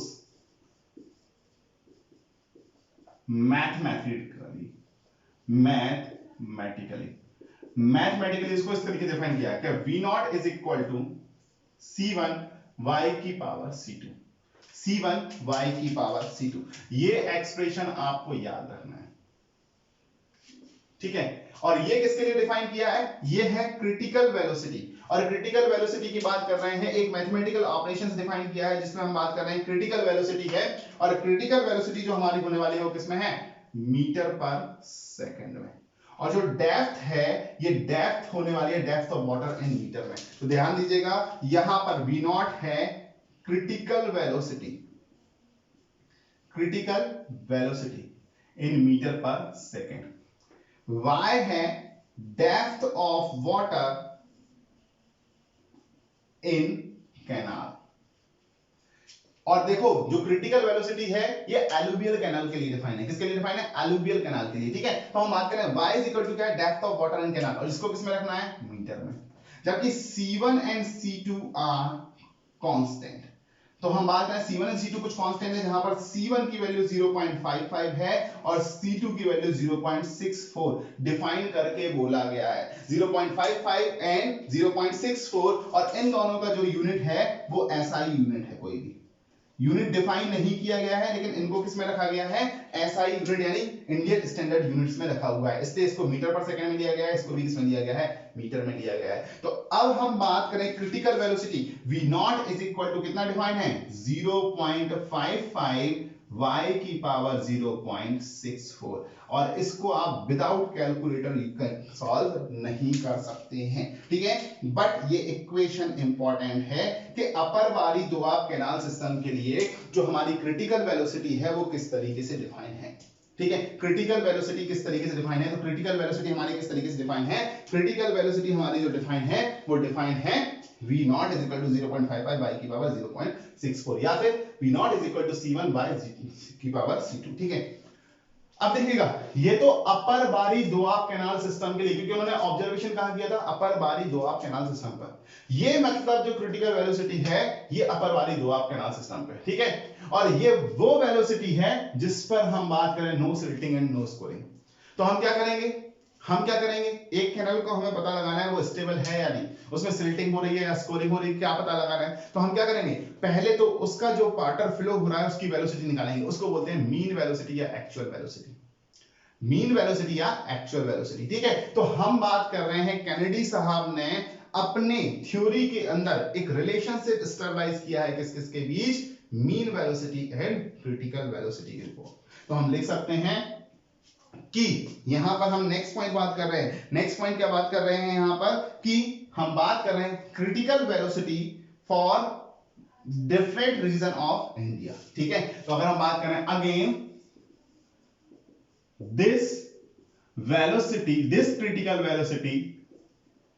critical velocity is defined for upper bari doab canal system, hence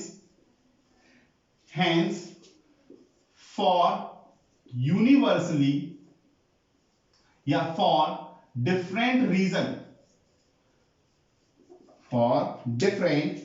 in the country, critical velocity is defined as follows. Different region of India या different region of country अगर हम बात करें, ठीक है, in the country, different region in the country, critical velocity is defined as follow. अगर हम बात कर रहे हैं क्रिटिकल वेलोसिटी की, तो critical velocity different region of the country के लिए कैसे डिफाइन है? v naught is equal to m c1 y की पावर c2। यहां पर क्या किया, एक क्रिटिकल वेलोसिटी रेशियो को डिफाइन कर दिया है, बाकी सभी वैल्यू सेम रखी। तो हमने बात किया है, एक पैरामीटर डिफाइन कर दिया गया है, critical velocity ratio. Critical velocity ratio CBR भी कई बार लिखा होता है। और CBR अगर हम बात करें for standard canal system, standard sand, और स्टैंडर्ड सैंड हम बात करें किसकी? अपर वारी दोआब कैनाल सिस्टम, इसकी वैल्यू m की वैल्यू कितनी ली जाती है? 1 ले ली जाती है। फॉर स्टैंडर्ड कैनाल सिस्टम के लिए m की वैल्यू कितनी ली जाती है? 1 ली जाती है। लेकिन अगर हम बात करें, इसी फॉर्मूले को आगे मैं थोड़ा सा एक्सप्लेन करता हूं, v naught is equal to m 0.55 by की पावर 0.64।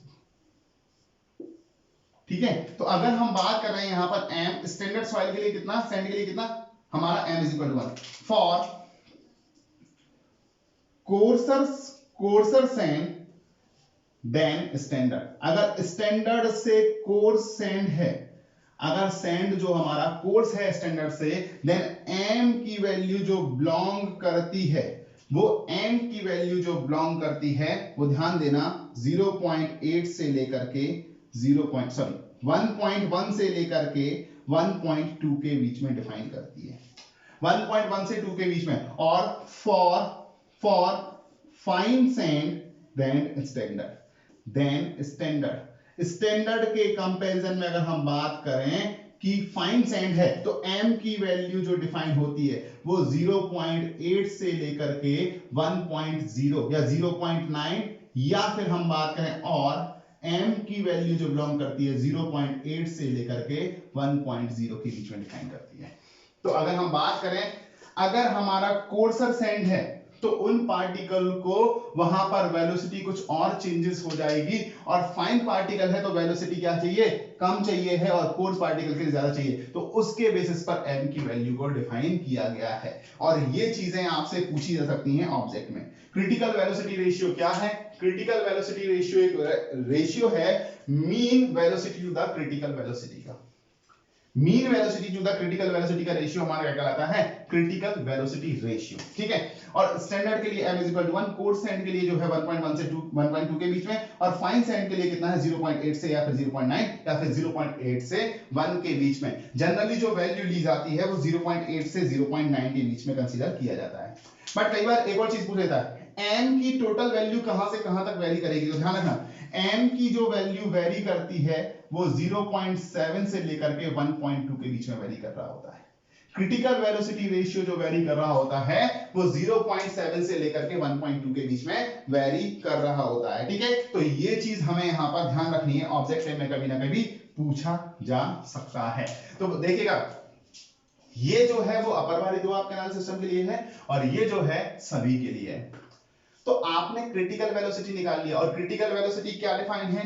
क्रिटिकल वेलोसिटी वो वेलोसिटी डिफाइन है जहां पर no silting and no scoring है, जहां पर ना ही सिल्टिंग हो रही है और ना ही स्कोरिंग ऑपरेशन हो रहा है, वहां पर हमारा क्या डिफाइन है? वहां पर हमारा क्रिटिकल वेलोसिटी रेशियो डिफाइन है।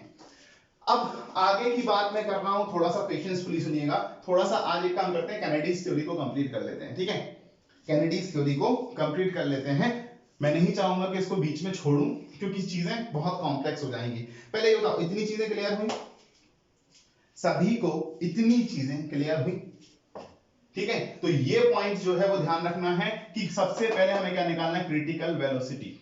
और critical velocity is equal to क्या होता है? Critical velocity ratio into c1 into y into y की पावर c2, जहां c1 और c2 कांस्टेंट है, जिसका वैल्यू है 0.55 एंड 0.64, और ये वैल्यू लगा करके आप आंसर यहां पर सॉल्यूशन निकालेंगे। ठीक है, अब m की वैल्यू भी डिफाइन कर ली, तो हम बात कर रहे हैं कुछ इंपॉर्टेंट पॉइंट की। ये क्रिटिकल वेलोसिटी रेशियो निकाला क्यों?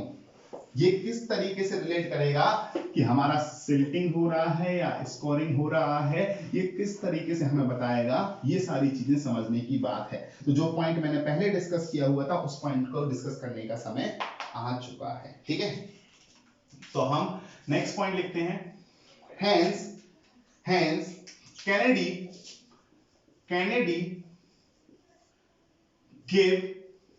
gave some relationship between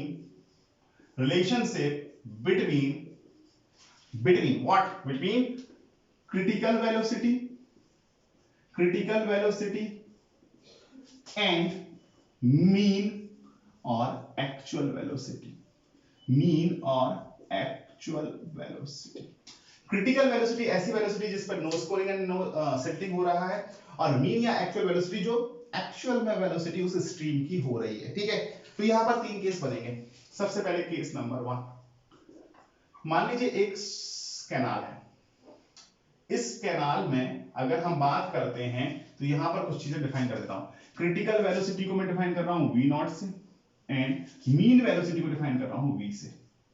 ठीक है, इसको v नॉट से और इसको v से। ठीक है, तो अगर मैंने एक कैनाल बनाई, थोड़ा सा अच्छा बना लेते हैं। ठीक है, अगर एक कैनाल बनाई और इस कैनाल में जो वाटर का फ्लो हो रहा है वो इस लेवल पे हो रहा है। अगर वाटर का फ्लो इस लेवल पे हो रहा है तो हम बोल रहे हैं यहां पर जो कंडीशन है वो किस तरीके से है, v is equal to v naught. मतलब मीन या actual velocity of the canal is equal to क्या है, क्रिटिकल वेलोसिटी ऑफ कैनाल के बराबर है। और क्रिटिकल वेलोसिटी तो ऑलरेडी वो वेलोसिटी डिफाइंड है जहां पर सिल्टिंग और स्कोरिंग हो ही नहीं रहा है, सिल्टिंग और स्कोरिंग हो नहीं रहा है। तो v नॉट क्यों डिफाइन किया, अब थोड़ा थोड़ा दिमाग में समझ में आ रहा है क्यों डिफाइन किया गया था v नॉट, तो इसीलिए डिफाइन किया था। तो हम बात करें v नॉट के बराबर है, then there will be no silting and no scoring. There will be no silting and no scoring, वहां कोई भी सिल्टिंग या कोई भी स्कोरिंग प्रॉब्लम नहीं होने वाली है। ठीक है, सेकंड पॉइंट की तरफ बढ़ते हैं। सेकंड पॉइंट, ठीक है, सेकंड पॉइंट, अगर तुम्हारा एक कैनाल सिस्टम है, समझने की बात है। ठीक है, एक कैनाल सिस्टम है, इस कैनाल सिस्टम में पानी यहां पर बह रहा था, और इस कैनाल सिस्टम के लिए मैंने बात कर दी है कि जो वेलोसिटी है, मीन या एक्चुअल वेलोसिटी है, वो क्रिटिकल वेलोसिटी से ज्यादा हो रही है। समझना बात को, मैंने क्या बोला, क्रिटिकल वेलोसिटी से ज्यादा हो रही है। अगर मैं बात कर रहा हूं तो तुम मुझे बता दो, अगर एक वेलोसिटी क्रिटिकल वेलोसिटी से ज्यादा हो रही है, एक जो वेलोसिटी है वो क्रिटिकल वेलोसिटी से ज्यादा हो रही है, तो तुम मुझे बताओ स्कोरिंग होगा या सिल्ट होगा। मैंने बोला ये जो क्रिटिकल वेलोसिटी है 5 किलोमीटर पर आवर है और ये 10 किलोमीटर पर आवर है, तो ज्यादा तेज हो गया, ज्यादा तेज होने से क्या होगा, scoring.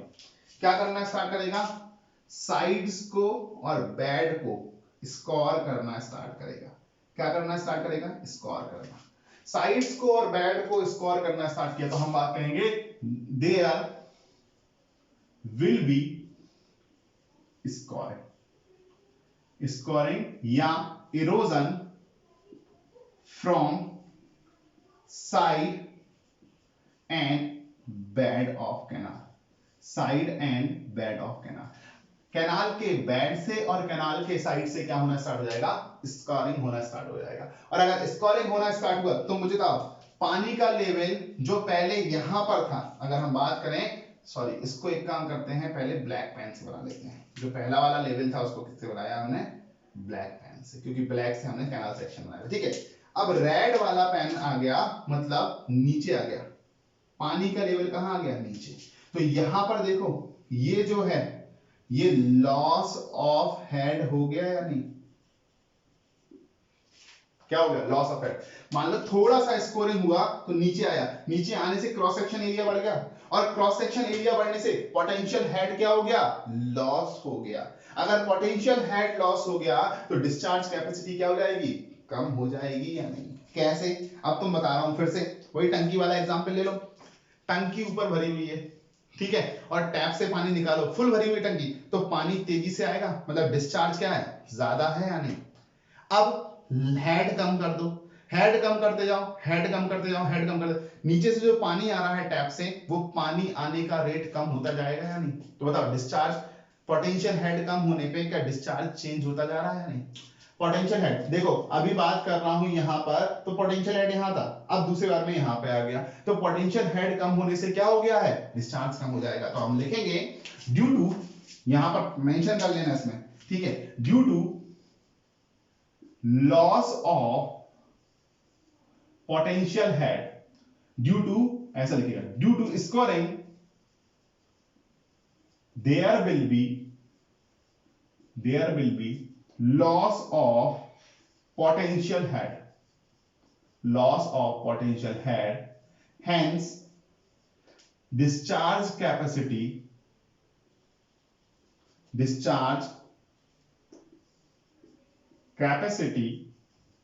will be reduced। Discharge capacity क्या हो जाएगी? रिड्यूस हो जाएगी, घट जाएगी। तो ये पॉइंट मैंने आपको पहले डिफाइन किया हुआ था कि सिल्टिंग या स्कोरिंग होने से डिस्चार्ज कैपेसिटी कम होगी, और डिस्चार्ज कैपेसिटी कम होगी उसका कारण क्या होगा? लॉस ऑफ हेड, स्कोरिंग होने के कारण, ठीक है। और केस 3 की बात करते हैं, तो ये बताओ मीन वेलोसिटी और एक्चुअल वेलोसिटी का क्या रिलेशनशिप इन्होंने दिया, वो बात समझ में आ रही है? थ्योरी क्यों दी गई, क्रिटिकल वेलोसिटी क्यों डिफाइन की गई, ये सारी बातें आप समझ में आ रही हैं यानी? तो अगर हम बात करते हैं तीसरी कंडीशन की, तो तीसरी कंडीशन कुछ इस तरीके से है, ठीक है। ये हमारी क्या है? तीसरी कंडीशन। अगर हम बात कर रहे हैं इस तीसरी कंडीशन में, तो तीसरी कंडीशन में हमारा है कि जो हमारी वेलोसिटी है, वो वेलोसिटी, मीन वेलोसिटी कम हो गई है क्रिटिकल वेलोसिटी से। अगर mean velocity actual velocity critical velocity से कम हो गई है, तो जो पार्टिकल सस्पेंशन में थे, एडीज जनरेट हो रहा था, एडीज कम जनरेट होगा, पार्टिकल जो सस्पेंशन में थे वो थोड़े थोड़े बैठना स्टार्ट कर देंगे या नहीं? क्या करना स्टार्ट कर देंगे? बैठना। और अगर हमारे पार्टिकल बैठना स्टार्ट कर देंगे, तो उस कंडीशंस की मैं बात कर रहा हूं, ठीक है। अगर हमारे पार्टिकल बैठना स्टार्ट कर देंगे, तो उस कंडीशंस की मैं बात कर रहा हूं कि उस कंडीशन में क्या होने लगेगा? सिल्टिंग होने लगेगा, सिल्टिंग। वाटर लेवल में फिर से चेंजेस आएगा, लेकिन इस बार जो चेंजेस आएगा वो बहुत कम आएगा, ठीक है। इस बार जो चेंजेस आएगा बहुत कम आएगा। तो हम बात कर रहे हैं यहां पर क्या हो रहा है, यहां पर हम बात कर रहे थे क्या हो रहा है? स्कोरिंग हो रहा है। और यहां पर हम बात कर रहे हैं क्या हो रहा है? सिल्टिंग हो रहा है। तो हम बात कर रहे हैं in this condition there will be scoring. और स्कोरिंग का मतलब क्या हुआ? Settling of suspended particle, suspended sediment particles. और अगर सस्पेंडेड सेडिमेंट पार्टिकल्स की सेटलिंग होने लगी, तो हम क्या बोल रहे हैं? क्रॉस सेक्शन एरिया कम हो जाएगा। क्योंकि देखो डिस्चार्ज इक्वल टू क्या होता है? एरिया इनटू वेलोसिटी होता है यानी। और अगर मैंने बोला क्रॉस सेक्शन एरिया कम हो गया, क्रॉस सेक्शन एरिया कम हो गया, तो वेलोसिटी भी कहीं ना कहीं कम हो रही है। सिल्टिंग के कारण वेलोसिटी क्या है? कम है। क्रिटिकल वेलोसिटी तो कम है ना। और अगर क्रिटिकल वेलोसिटी से कम है, तो क्रॉस सेक्शन एरिया भी क्या हो गया? सिल्टिंग होने के कारण क्रॉस सेक्शन एरिया कम, तो अल्टीमेटली डिस्चार्ज कैपेसिटी क्या हो गई? कम हो गई। तो हम बात करेंगे यहां पर ड्यू टू सिल्टिंग प्रॉब्लम के कारण देयर विल बी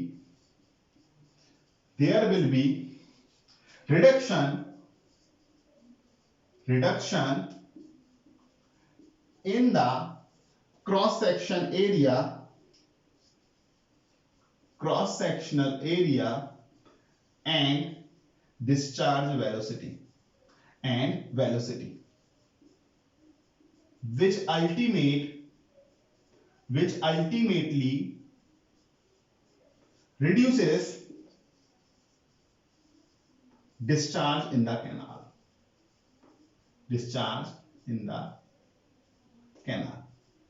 कैनाल में अल्टीमेटली क्या करता है? डिस्चार्ज को खत्म कर देता है, और डिस्चार्ज को डिक्रीज कर देता है। और डिस्चार्ज को कम किया तो बताओ क्या आपकी जो डिजाइनिंग थी एक ऑप्टिमम डिस्चार्ज के लिए थी, क्या आपकी डिजाइनिंग प्रॉपर कही गई? आपकी डिजाइनिंग किसी भी मायने में प्रॉपर नहीं कही जाएगी। उस कंडीशन में आपकी डिजाइनिंग बिल्कुल भी प्रॉपर नहीं कही जाएगी। तो ये कंडीशंस होती हैं हमारी किसकी, हमारी होती हैं कैनेडीज इक्वेशंस की। तो उन्होंने क्यों क्रिटिकल वेलोसिटी को डिफाइन किया और उसको किससे रिलेट किया, मीन या एक्चुअल वेलोसिटी के साथ रिलेट किया, और किस तरीके से रिलेट किया है, ये तीनों कंडीशन में मैंने यहां पर बिल्कुल इजी वे में आपको समझाने की कोशिश की है विद डायग्राम। तो इनको नोट डाउन कर लीजिएगा। सभी ने नोट डाउन कर लिया है क्या, सभी ने यहां पर नोट डाउन कर लिया है क्या? तो हम आगे की ओर बढ़ते हैं।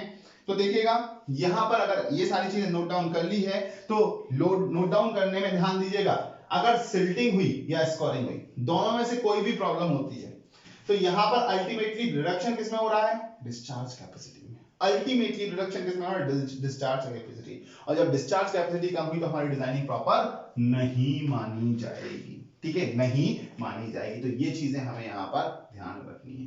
क्लियर है बात सभी को? चले आगे बढ़े। तो अगला जो हमारा टॉपिक होने वाला है वो टॉपिक होने वाला है डिजाइन स्टेप्स ऑफ कैनेडीज मेथड, ठीक है। इसका जो क्वेश्चन है, क्वेश्चंस मैं बाद में आपको करवा दूंगा, डिजाइन स्टेप्स मैं अभी बता दे रहा हूं आपको, केवल उनको फॉलो करना है अगर कभी कहीं क्वेश्चंस आता है, क्योंकि फॉर्मूले कुछ हैं यहां पर जो आपको पता होना चाहिए। ऐसा मैं नहीं बोल रहा हूं क्वेश्चन आएगा, जनरली बेसिस से बहुत क्वेश्चन पूछे जाते हैं, कैनेडीज से कम पूछे जाते हैं, डिजाइन स्टेप से तो कई लोग ने कई जगह आपको छोड़ दिए जाते हैं, बट मैं यहां पर आपको बता दे रहा हूं कि डिजाइन स्टेप्स क्या क्या हैं, ठीक है। चलिए डिजाइन स्टेप्स की बात करें।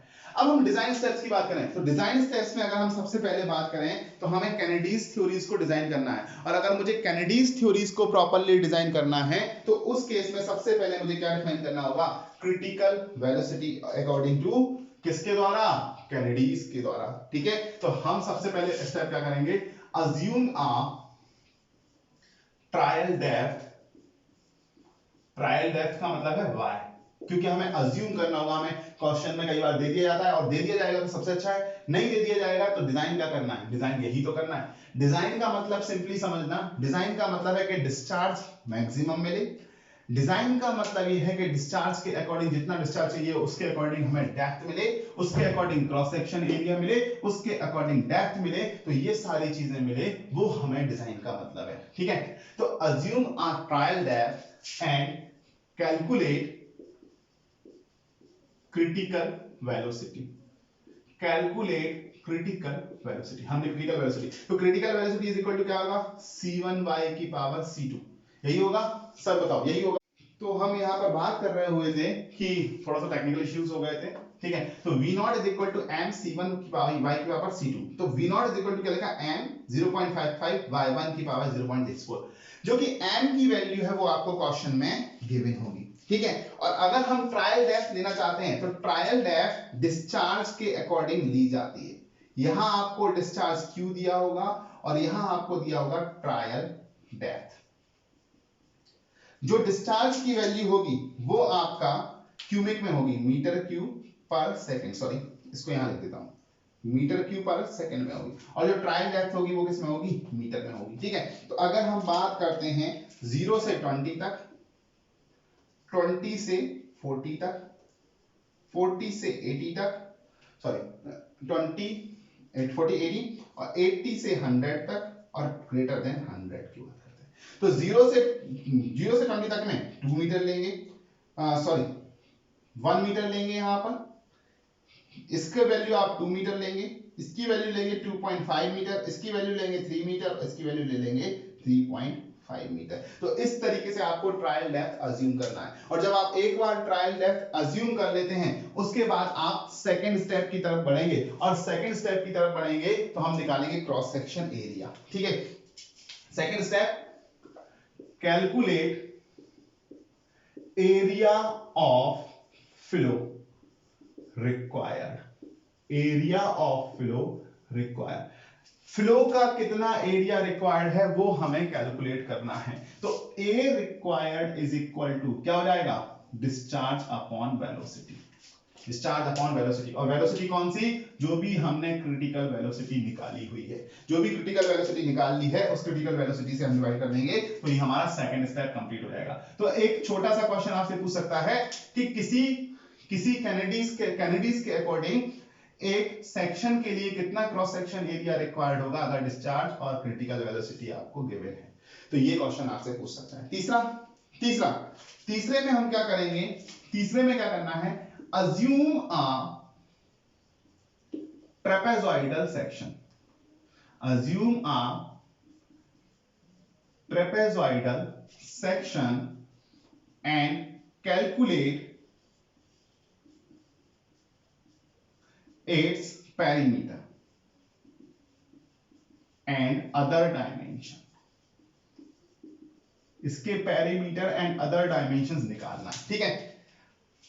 अगर हम बात कर रहे हैं, consider the section with 1/2 horizontal to 1 vertical side slope, हमें अगर साइड स्लोप गिवन है क्वेश्चन में तब तो ठीक है, अगर क्वेश्चन में साइड स्लोप गिवन नहीं होगा तो उस कंडीशन में हमें क्या करना है, उस कंडीशन में हमें साइड स्लोप कितना कंसीडर करना है, 1/2 हॉरिजॉन्टल टू 1 वर्टिकल, या आप ऐसा लिख सकते हैं 1 हॉरिजॉन्टल टू 2 वर्टिकल, जो कि आप जनरल कंसीडरेशन में मान करके चलते हो, ठीक है।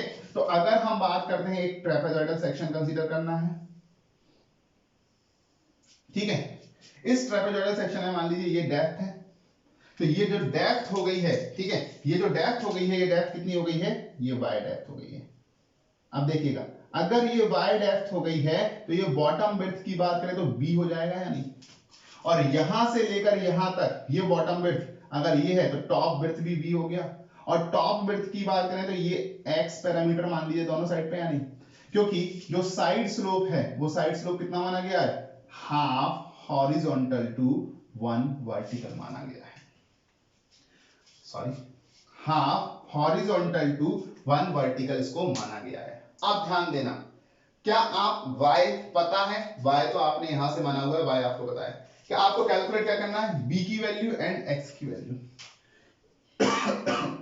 सॉरी b की वैल्यू एंड x की वैल्यू। तो देखो जो एरिया रिक्वायर्ड आया है वो एरिया की अगर आप यहां पर बात करें तो वो area half b into y, ये रेक्टेंगल का ये into 2 times of half x into y लिख सकते हो या नहीं, 2 times of half x into y लिख सकते हो या नहीं, या ट्रेपेजॉइडल का डायरेक्टली लगा दो formula, half sum of parallel dimension b plus 2x, b plus 2x, ठीक है, एंड क्या लगा सकते हो, sum of parallel dimension into depth, इनके बीच की डेप्थ, और इनके बीच की डेप्थ कितनी है, y हो गई, यानी इनकी बीच की डेप्थ कितनी हो गई, y, तो यहां x की वैल्यू कैलकुलेट कर लोगे, b आराम से कैलकुलेट हो जाएगा, क्वेश्चन में या तो b गिवन होता है या फिर हमें अज्यूम करना होता है, तो b यहां से आराम से कैलकुलेट कर सकते हैं। तो यहां पर देखो, अगर मैं बात करूं इस सेक्शन की, केवल इस सेक्शन की बात करता हूं, ये और a, तो यहां पर ये हो गया है y,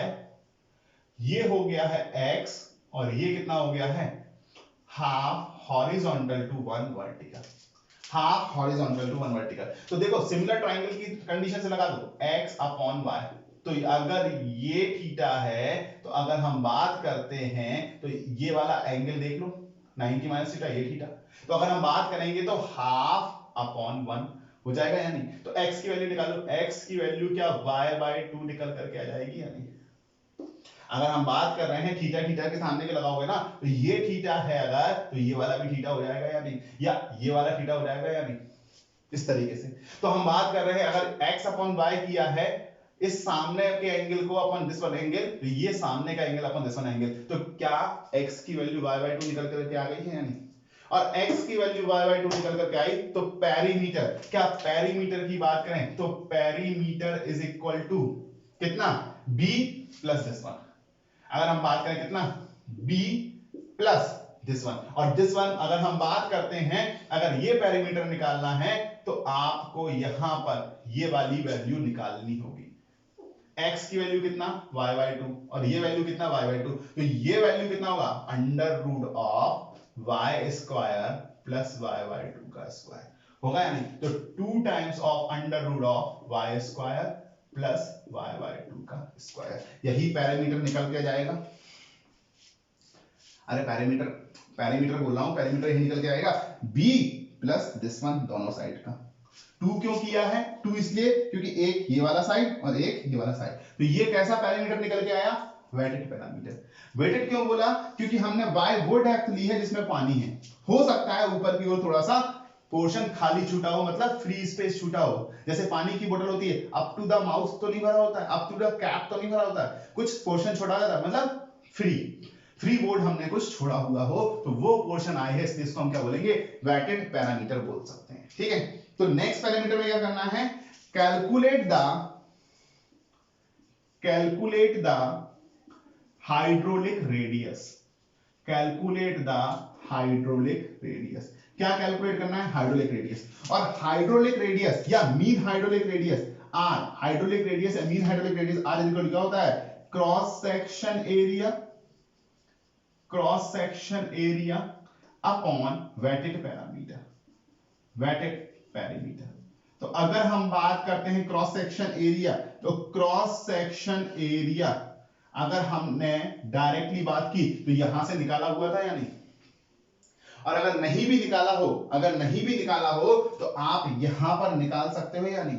देखो क्या निकालोगे? Cross section area half summation of parallel side b plus ऊपर वाली साइड का। ठीक है, ऊपर वाली साइड को क्या लिखोगे? b plus 2x into y। तो x की वैल्यू यहां से उठा कर लिखो y बाई 2 रखोगे, कितना आ जाएगा? y। तो अगर हम बात करें क्रॉस सेक्शन एरिया कितना है? Half b plus v plus y into y, ये क्रॉस सेक्शन एरिया। और वेटेड पैरामीटर आपने निकाल के रखा है, वेटेड पैरामीटर, तो हम बात करें a बाई p। ठीक है, तो अगर हमने a निकाल लिया है तो p इज इक्वल टू कितना निकाला है? b plus 2 times of under root y square plus y by 2 का square, y square plus y by 2 का स्क्वायर, ये वेटेड पैरामीटर निकल के आया। तो आपने क्या निकाल लिया? Mean hydraulic radius. और आपने जैसे ही मीन हाइड्रोलिक रेडियस निकाला, तो मीन हाइड्रोलिक रेडियस निकालने के बाद आप निकालोगे मीन वेलोसिटी या एक्चुअल वेलोसिटी। क्या निकालोगे? मीन वेलोसिटी निकालोगे या फिर एक्चुअल वेलोसिटी यहां पर निकालने की बात करोगे। ठीक है, तो अब हम अगले स्टेप पे चलते हैं। ये सारी स्टेप्स क्लियर है। पहली स्टेप में हमने v0 निकाला, क्रिटिकल वेलोसिटी, उसको किस तरीके से निकाला ये देखा। फिर उसके बाद कैलकुलेटेड एरिया निकाला कितना चाहिए है, उसके वजह से b हम डिसाइड कर सकते हैं कि b हमने अज्यूम कर लिया, कुछ ना कुछ मान लिया, या y हमें पता है तो हमने कुछ ना कुछ मान लिया। ठीक है, तो फिर हमने वो b की वैल्यू, फिर उसके बाद उसी एरिया को कंसीडर करते हुए हमने b विड्थ जो मानी हुई थी उसके बेसिस पे हमने x निकाला। ये क्रॉस सेक्शन डिजाइन हुआ, उसके बाद हमने मीन हाइड्रोलिक रेडियस निकाला। तो ये छोटे छोटे क्वेश्चन है जो आपसे पूछ सकता है। मीन हाइड्रोलिक रेडियस या हाइड्रोलिक रेडियस किस तरीके से डिफाइन है? वो cross section area upon wetted parameter. Cross section area मतलब ये एरिया, ये क्रॉस सेक्शन जो सामने दिख रहा है ना, देखो मैं यहाँ पर हैच पोर्शंस करके बनाता हूँ, ये क्रॉस सेक्शन एरिया है जिससे पानी का फ्लो हो रहा है, ये आपका क्या है? क्रॉस सेक्शन एरिया, बोर्ड के परपेंडिकुलर जाने वाला एरिया रहेगा। ठीक है, इन द लास्ट स्टेप आपको क्या करना है वो ध्यान दीजिएगा। इसको मैं साफ कर रहा हूं पूरे को।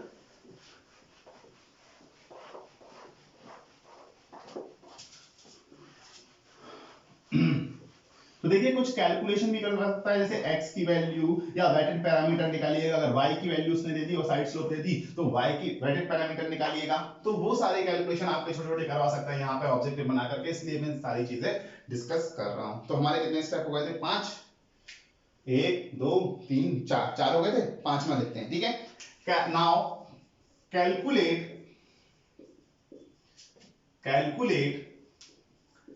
द मीन वेलोसिटी या एक्चुअल वेलोसिटी यूजिंग चेजीज,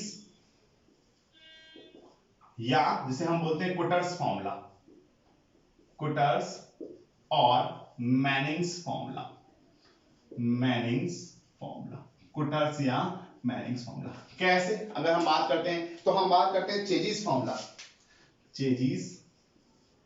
चीजी मत लिख देना, चेजीज फॉर्मूला या कुटर्स फॉर्मूला की बात करते हैं। तो कुटर्स ने या चेजीज ने जो हमारा फॉर्मूला दिया हुआ था वो क्या दिया होता? v is equal to c under root R S. ये जो v की वैल्यू दी गई थी वो मीटर पर सेकेंड्स में दी गई थी। c हमारा जो कहा जाता है वो चेजिस कांस्टेंट कहा जाता है। r मीन हाइड्रोलिक रेडियस और s जो कहा जाता है वेट स्लोप। ठीक है, वेट का मतलब है बॉटम का जो स्लोप होगा उसको हम वेट स्लोप बोलते हैं। ठीक है, दूसरा अगर हम बात करें मैनिंग्स, मैनिंग्स फॉर्मूला। अब जो मैनिंग्स थे, मैनिंग्स ने एक फॉर्मूला दिया हुआ था, sorry v is equal to 1 by N r की पावर 2 बाई 3 एंड s की पावर 1 बाई 2। ठीक है, v कहा गया है क्या, मीन वेलोसिटी, n क्या कहा गया, Manning coefficient, r is equal to radius of, sorry mean hydraulic radius. ठीक है, और s is equal to wet slope. तो हम लिख लेते हैं यहां पर c is equal to v क्या है, मीन या एक्चुअल वेलोसिटी, मीन या एक्चुअल वेलोसिटी। ठीक है, r क्या है, अगर हम बात करें c क्या है, चेंजिस कांस्टेंट, चेंजिस कांस्टेंट, या इसको हम बोलते हैं कुटर्स कांस्टेंट भी बोल दिया जाता है। ठीक है, चेंजिस कांस्टेंट बोला जाता है या कुटर कांस्टेंट बोला जाता है। ठीक है, कुटर्स फार्मूला भी बोला जाता है। ठीक है, कुटर्स फार्मूला क्यों बोलते हैं उसको मैं अभी बता रहा हूं। ठीक है, changes constant depending on surface and shape of canal, canal की सरफेस और कैनाल के शेप पर डिपेंड करने वाला है। सरफेस का मतलब क्या है, सरफेस रफनेस से है। सरफेस का मतलब क्या है, रफनेस। अगर सरफेस रफनेस ज्यादा होगी तो वेलोसिटी को अफेक्ट करेगी या नहीं। तो ये चेजिस फॉर्मूला है, ये सरफेस पे बेस्ड होने वाला है कि सरफेस पे किस तरीके से लिया जाता है वो हम यहां पर बात कर रहे हैं कि ये सरफेस पे डिपेंड करेगा। ठीक है, और किस पे डिपेंड करेगा, शेप पर डिपेंड करने वाला है। ठीक है, तो अगर हम बात करें सी, तो सी के लिए अलग से फॉर्मूला दिया गया है, अभी मैं वो फॉर्मूला लिखवा रहा हूं थोड़ी देर से। ठीक है, एन इज इक्वल टू क्या है, मैनिंग्स कॉफिशिएंट या रफनेस कॉफिशिएंट, रफनेस कॉफिशिएंट या रेसोसिटी। ठीक है,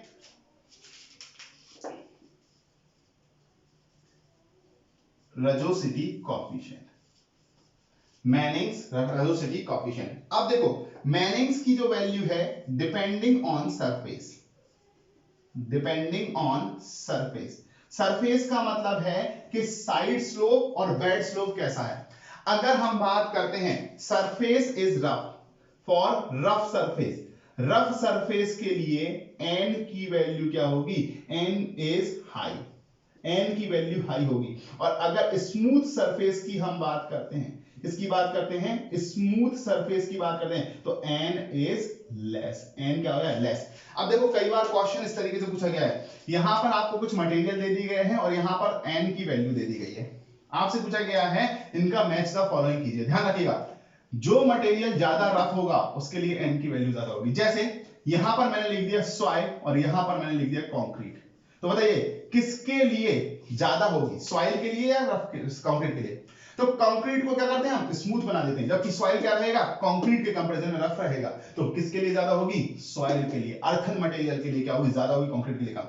अगर हम यहां पे लगा दें टाइल्स, तो टाइल्स की सरफेस आपने देखी है बहुत ज्यादा स्मूथ हो जाएगा, कंक्रीट के कंपैरिजन में भी स्मूथ, तो वैल्यू n की वैल्यू क्या हो जाएगी, और भी कम हो जाएगी।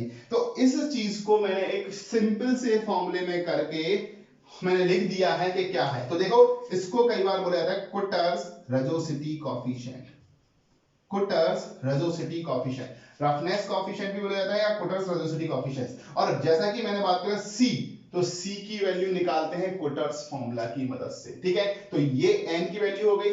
r क्या है, r क्या है, हाइड्रोलिक रेडियस, हाइड्रोलिक रेडियस। ठीक है, वो हमने निकाला था cross section area upon wetted parameter करके। ठीक, cross section area upon wetted parameter करके। ठीक है, नेक्स्ट क्या है, s क्या है, bed slope, not a side slope. हमने क्या बोला, s को वेट स्लोप, जो कि 1 in n के फॉर्म में, 1 by 300, 1 by 200, 1 by 500। तो इस तरीके से हमें वेट स्लोप की वैल्यू दे दी जाएगी। लेकिन अगर क्वेश्चन में गिवन नहीं है तो हम क्या करेंगे, assume in between 1 by 3500 to 1 by 5000, 1/3500, तो 1/3500 से लेकर के 1/5000 तक आप इस वैल्यू को कंसीडर कर सकते हैं। तो कैलकुलेट द मीन वेलोसिटी किसकी मदद से, चेजिस या कुटर्स फॉर्मूला की मदद से और मैनिंग से मदद से, ठीक है। तो ये सारे पैरामीटर आपको ध्यान देना है, बट ध्यान देना C की वैल्यू डिपेंड करती है कुटर्स फॉर्मूला पे। किस पे डिपेंड करती है, कुटर्स फॉर्मूला पे। और कुटर्स फॉर्मूला क्या होता है उसकी हम बात करेंगे 0.0, ठीक है। हाँ चलो, तो हम बात करें कुटर्स फॉर्मूला। तो अब हम बात करें कुटर्स, चेजिस को ही हम कुटर्स फॉर्मूला क्यों बोल रहे हैं उसकी बात समझना। कुटर्स फॉर्मूला की वजह से चेजिस कोएफिशिएंट की वैल्यू दी गई कितना, 1 प्लस 0.0000155 अपॉन s। तो देखिए मेरे s और 5 में थोड़ा ज्यादा अंतर नहीं है, आप थोड़ा अंतर बना के रखना, ठीक है। 1 plus 0.00155 by s plus minus 1 by n upon 1 plus 0.00155 upon s into n by under root r। तो ये फॉर्मूला होता है चेजिस कोएफिशिएंट निकालने के लिए, ठीक है। ये फॉर्मूला किसके लिए होता है, चेजिस कोएफिशिएंट। इसको ज्यादा याद नहीं करना है, बस थोड़ा सा देखना है और समझना है कि ये फॉर्मूला क्या कहता है, ठीक है। ये फॉर्मूला क्या कहता है, तो एक मिनट में चेक कर लेता हूं उसको क्या है, थोड़ा सा मुझे गड़बड़ लग रहा है। ओके, ये जो है वो 23 है, 23 प्लस ये 1 प्लस 23 प्लस, अब सही है, ये प्लस हो जाएगा बस, ठीक है। अब सही है फॉर्मूला, मैंने गलत लिख दिया था, थोड़ा सा ध्यान दीजिएगा, ठीक है। वही मैं लिख रहा था तब मुझे समझ में आ रहा था कुछ चीज गलत हो रही है। तो जैसे आप भी कई बार एक फॉर्मूले को देख लेंगे तो आपको समझ में आने लगेगा हाँ यार कुछ चीज तो गड़बड़ जा रही है, आपका मन भी ऐसा बोलेगा यार कुछ चीज तो गड़बड़। तो इसलिए रेगुलर प्रैक्टिस कीजिएगा। अब जब ये सब्जेक्ट पढ़ाते हैं तो कई बार पढ़ चुके हैं, तो इसलिए जब लिखते हैं तो समझ में आ जाता है कि यार कुछ चीज तो गड़बड़ जा ही रही है। हाँ अब देखिएगा यहाँ पर, तो हम बात करें सी, चेजिस कोएफिशिएंट की वैल्यू है जो वो है 23 plus 0.00155 upon s plus 1 by n, जहां s क्या है, s हमारा बेड स्लोप है जो कि हम अज्यूम कर रहे होते हैं अगर क्वेश्चन में गिवन नहीं है तो, ठीक है। Upon 1 plus 23 plus 0.00155 upon s n upon under root, n क्या है, n जो है मैनिंग कोएफिशिएंट है। तो बताओ जो कोटर फॉर्मूला है चेजिस को इक्वेशन निकालने के लिए यूज हो रहा है, और चेजिस से हम किसको काम कर रहे हैं, मीन वेलोसिटी को। तो ये बताओ जो भी कुटर्स फॉर्मूले के लिमिटेशंस होंगे, या भी जो भी मीनिंग्स कोएफिशिएंट के लिमिटेशंस होंगे वो चेजिस इक्वेशन पे अप्लाई हुए, और चेजिस इक्वेशन पे अप्लाई हुए तो मीन वेलोसिटी कैलकुलेशन में उस कैलकुलेशन पर अप्लाइड हुए या नहीं, मुझे बताओ उस कैलकुलेशंस पर अप्लाइड हुए या नहीं, उस कैलकुलेशन पर अप्लाइड हो जाते हैं, ठीक है। तो हम बात कर रहे हैं यहां पर कि एक बहुत बड़ा ड्रॉबैक है ये इस थ्योरी का कि कुटर्स फॉर्मूला मतलब दूसरे थ्योरी के एप्लीकेशन या लिमिटेशंस इस पर्टिकुलर थ्योरी पर भी अप्लाइड हो रहे हैं, इस पर्टिकुलर थ्योरी पर क्या हो रहे हैं, अप्लाइड हो रहे हैं। तो ये एक लिमिटेशंस माना गया था जिसके कारण इसको हमें अमान्य करना पड़ा था। दूसरा लिमिटेशन, बैड स्लोप हम अज्यूम कर रहे हैं, क्वेश्चन में बैड स्लोप दिया ही नहीं गया है, और अगर क्वेश्चन में बैड स्लोप नहीं दिया गया, हमने केवल क्या किया हुआ है, अज्यूम किया हुआ है, और अगर मैं अज्यूम कर रहा हूं तो यहां पर प्रॉब्लम क्रिएट हो जाएगी।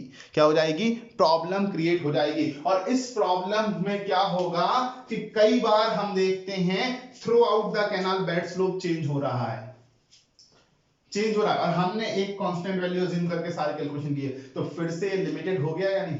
तो दूसरी लिमिटेशन इस फॉर्मूला की, तीसरी लिमिटेशंस की बात कर रहा हूं जो क्या है, जो ये है कि एडीज केवल बॉटम से जनरेट किए हुए माने गए हैं, बट एक्चुअली कहां से होते हैं एडीज साइड से भी जनरेट होते हैं। तो कुछ लिमिटेशंस हैं जो कि यहां पर एप्लीकेबल हो जाते हैं अगेन। बट अगर हम बात करें मीन वेलोसिटी चेंजेस से भी कैलकुलेट कर सकते हैं और मैनिंग कोएफिशिएंट से भी। तो एक बार एक क्वेश्चन पूछा गया किसी एग्जाम में, n का यूनिट क्या होगा या c का यूनिट क्या होगा, ये क्वेश्चन पूछा गया। इसका आंसर आप कमेंट बॉक्स में देना कि c का यूनिट क्या होगा, n का कोएफिशिएंट क्या होगा, गूगल करो, कुछ भी करो, ढूंढ के मुझे बताना कि क्या होने वाला है। ये चीज मैं आप पे छोड़ रहा हूं, ठीक है। तो अब आपसे नेक्स्ट पूछा गया है कि जो हमारा कैनेडीज थ्योरी है वो किस थ्योरी को अप्लाइड करती है, किस थ्योरी को अप्लाइड करती है। तो ध्यान रखना, नोट करके पॉइंट लिख लो। Kennedy's theory suggest to use Chazy's equations to calculate mean velocity।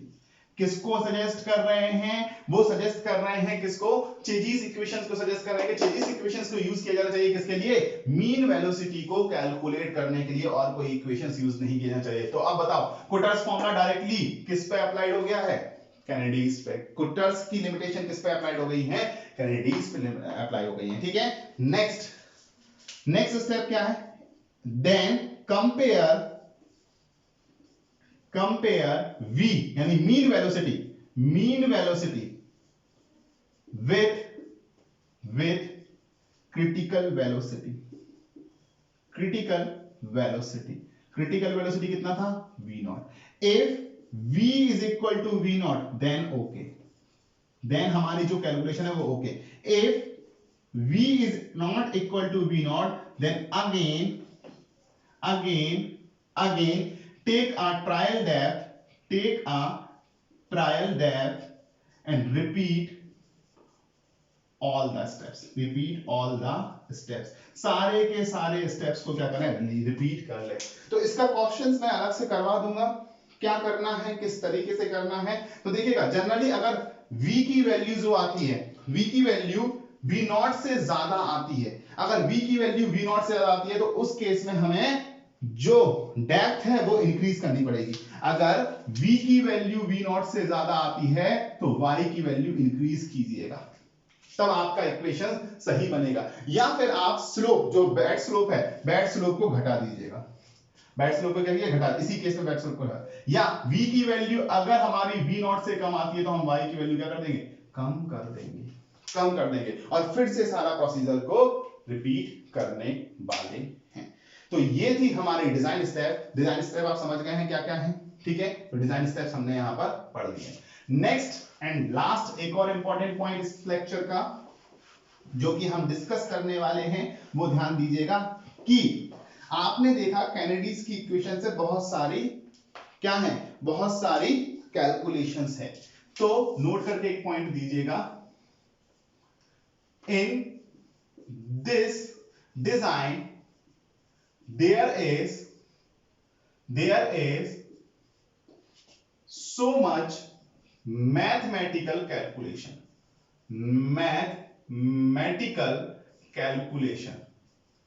hence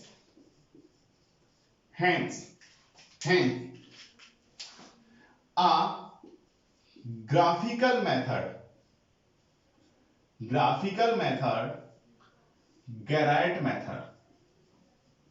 Garrett method is given, which is graphical solution of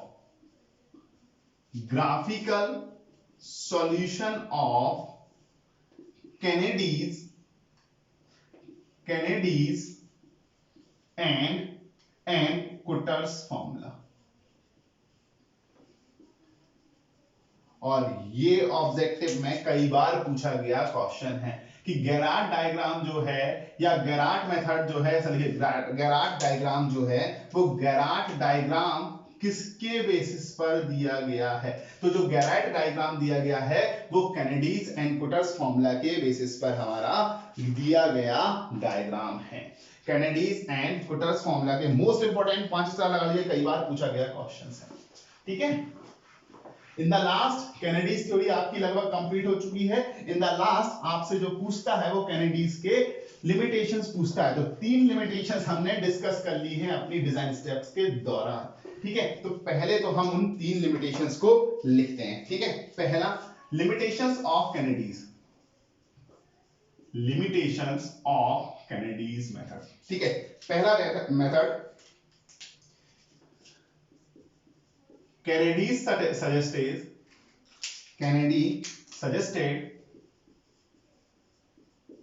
that eddies are generated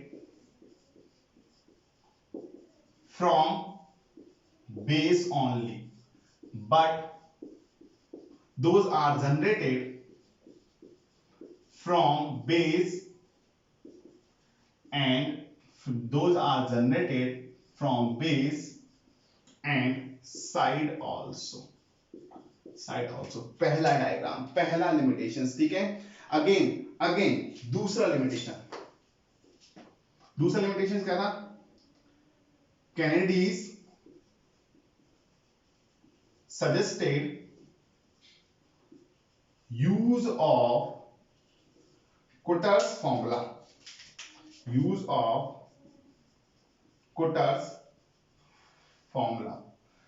Hence, limitation of Cotter's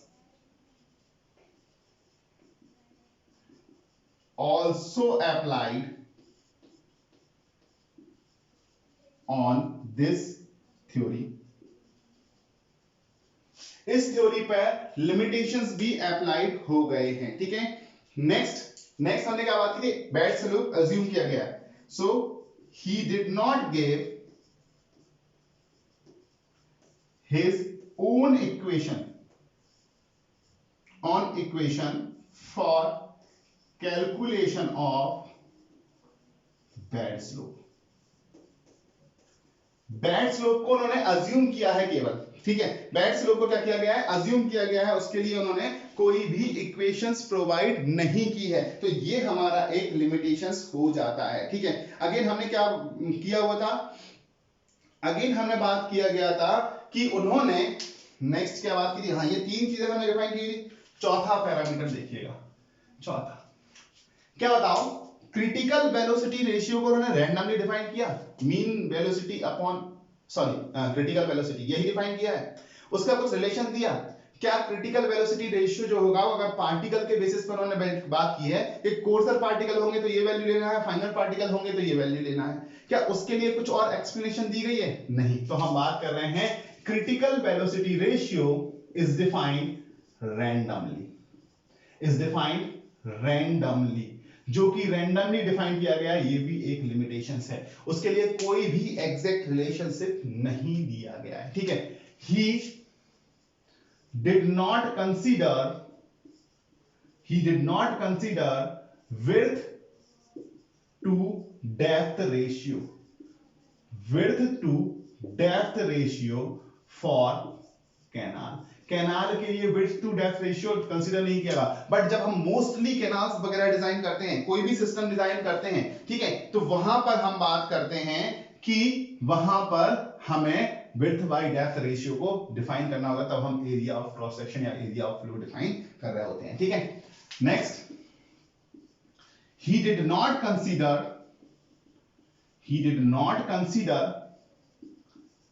silt concentration।